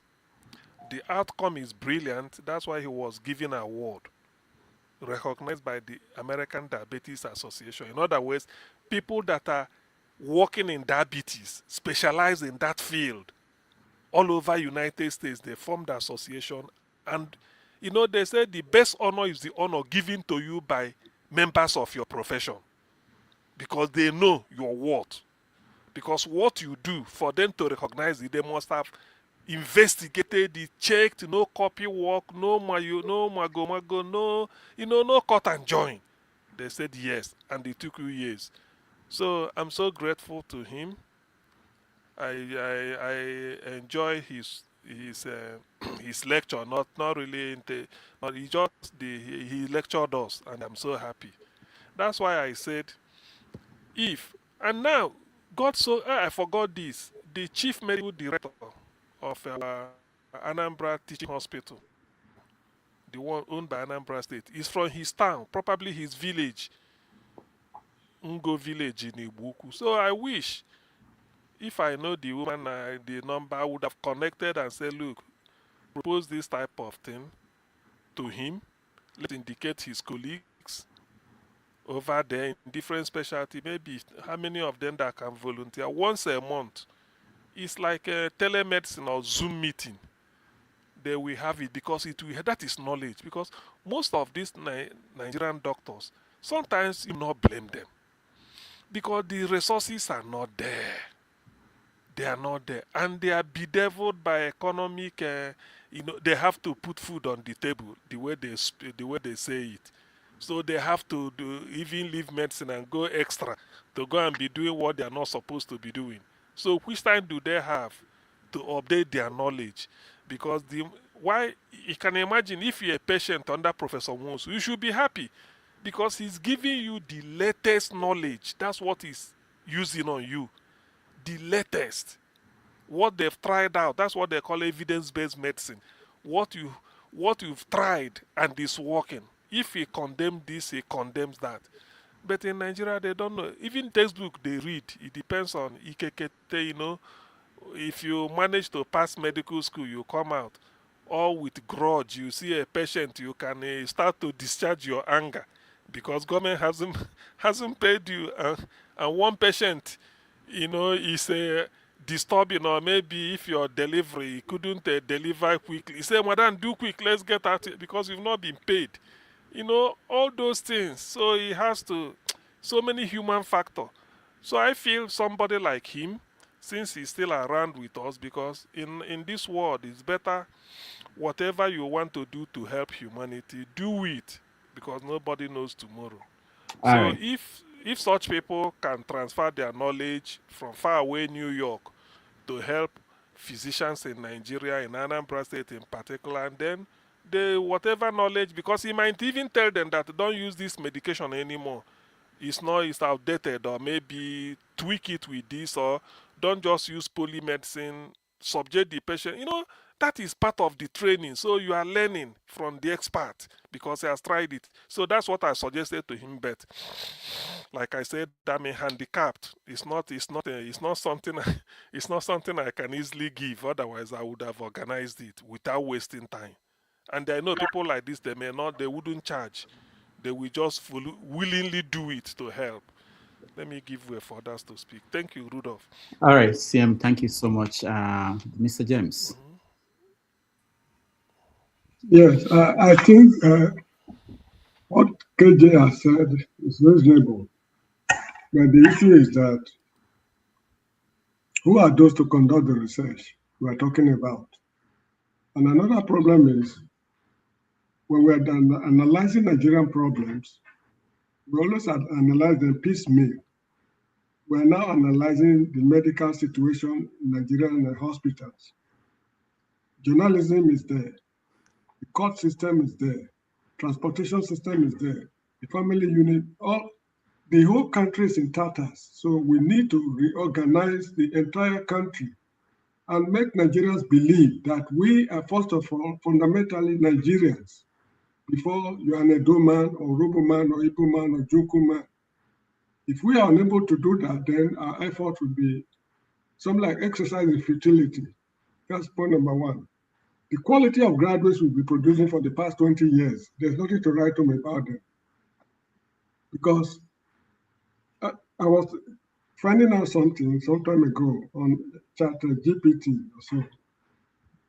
The number of female Nigerian professors in Nigerian universities, and the number was 1,800 full professors, not associate or whatever, full professors, female, 1,800. Okay, ChatGPT is not always, it's not 100% accurate. Let us assume that we have 1,000 female professors in Nigeria. Something struck my mind. Why is it that when television analysts, television houses like what's called Arise News, El-Rufai, Chamberlain, and others, they're inviting people to be interviewed on diverse national issues. They have never, to the best of my knowledge, invited a female Nigerian professor, to the best of my knowledge, on Arise or any of the leading TV stations. I do not know of any. I don't mean women. There are some women like Obi Ezekweli or something like that. She's an activist, but full-time professors who are lecturing either at Lagos or Ahmadu Bello or wherever it is, I do not know of any. So how did they become professors? So how do you entrust those people with such enormous responsibility? And the same thing applies to the men. Most of the professors they interview, you are my witness, Mr. Rudolph. What's his name? Oseni Rufai has rubbished a number of them, so-called professors. I agree that there are some outstanding professors like Bolaji Akijemi, Sam Amadi, and one or two others. I quite agree. But majority of them, they are not better than first degree holders. So if you want to set up research institutes, it's just another way of siphoning money from the system. So this is how I see it. Look at the technical. Okay, anyway, let me stop. Round up their thoughts. Yeah, that round up. Yeah. Okay. Anyway, the point is that we need to reorganize the country properly. If it is not properly organized, we just keep on wasting money. Because right now, the university lecturers are threatening to go on strike again because they need more money. When you give them more money, what are they going to do with it? That is a question they cannot answer, yet they want more money for research which they are not capable of conducting. Even see some of them who are sent out on technical assistance. When they finish their service here and they return to Nigeria, they cannot even write a comprehensive report, which they will give to the federal government to act as guidance when they want to take future decisions. There are so many nasty things going on in the country. So there's no need for this 2027 election. We should cancel it, reorganize the country, and see what to get. Look, there are a lot of, left to me, Nigeria actually is irredeemable. Nigeria is beyond redemption. So the earlier we work out a new arrangement, the better it is for us. Thank you. All right. Thank you so much, Mr. James. Let's see. Ike, you are the final person. I'm only just want to thank the doctor for what he's doing in his community, trying to educate people and trying to impact life in his town and community and the school where he went. It's very commendable. KJ have said it all. We live in a country where Mr. Peter Obi spend not less than 300 to 400 million naira every month for health and education, private individual, every month. Calculate that money in a year.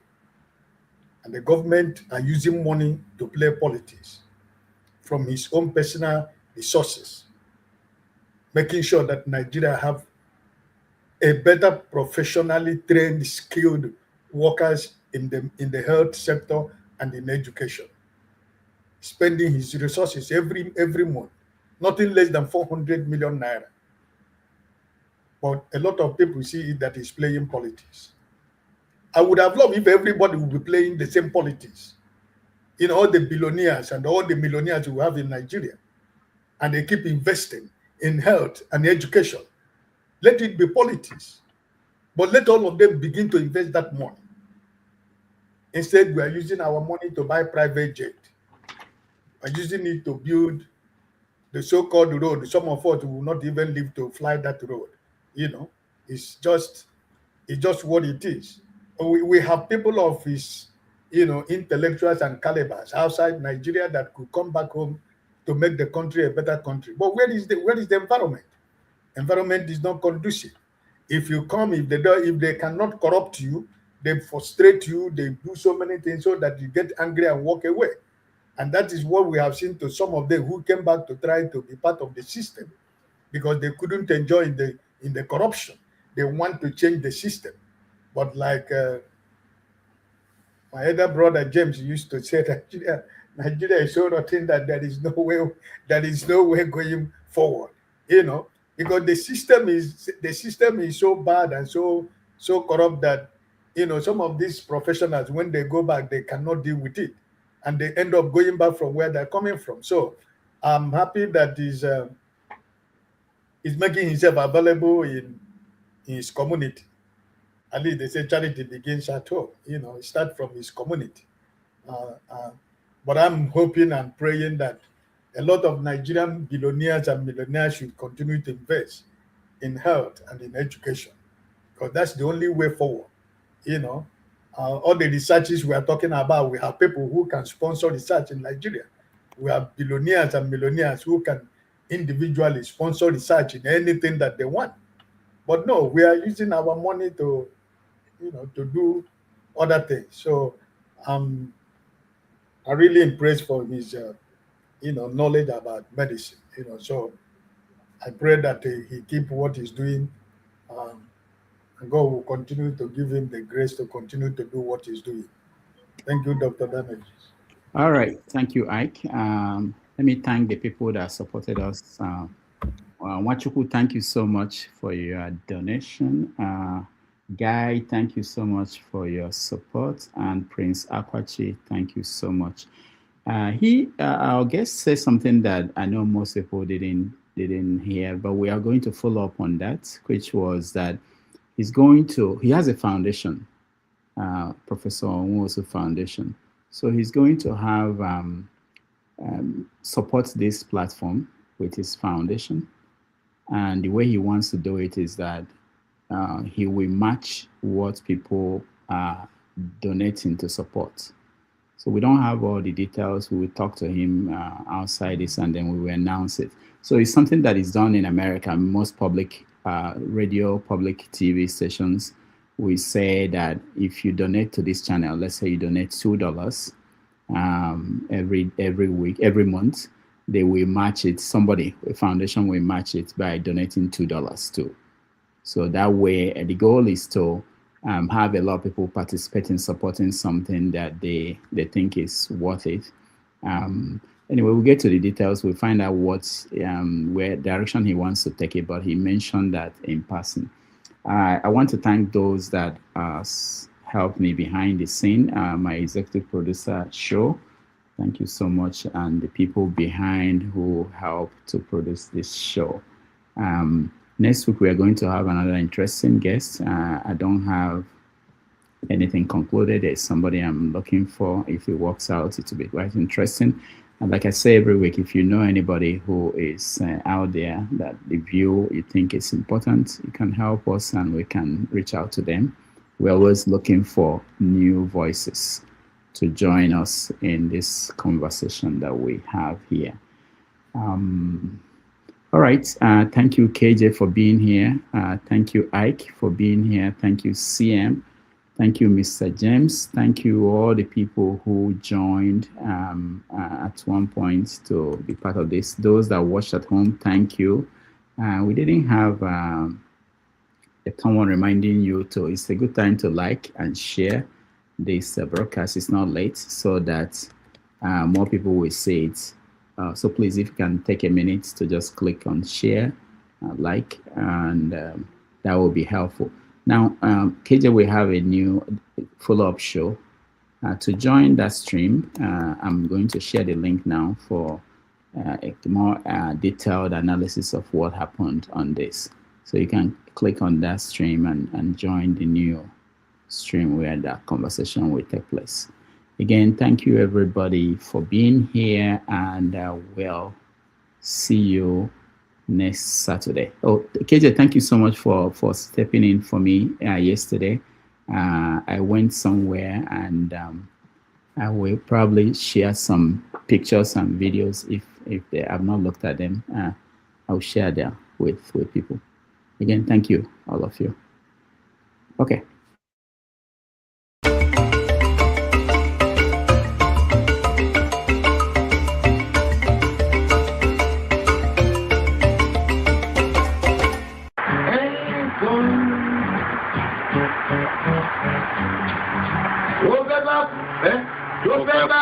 tó fẹ́ kú torí ẹ̀ o.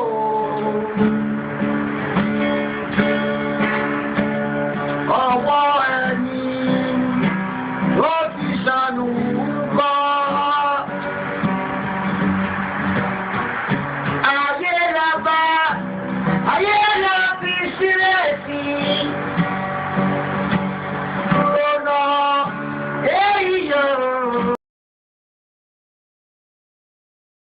Thank you so much for watching. Thank you. Have you subscribed? Yes, you. Have you subscribed? You. Yeah, before you go, click. It's free. Click.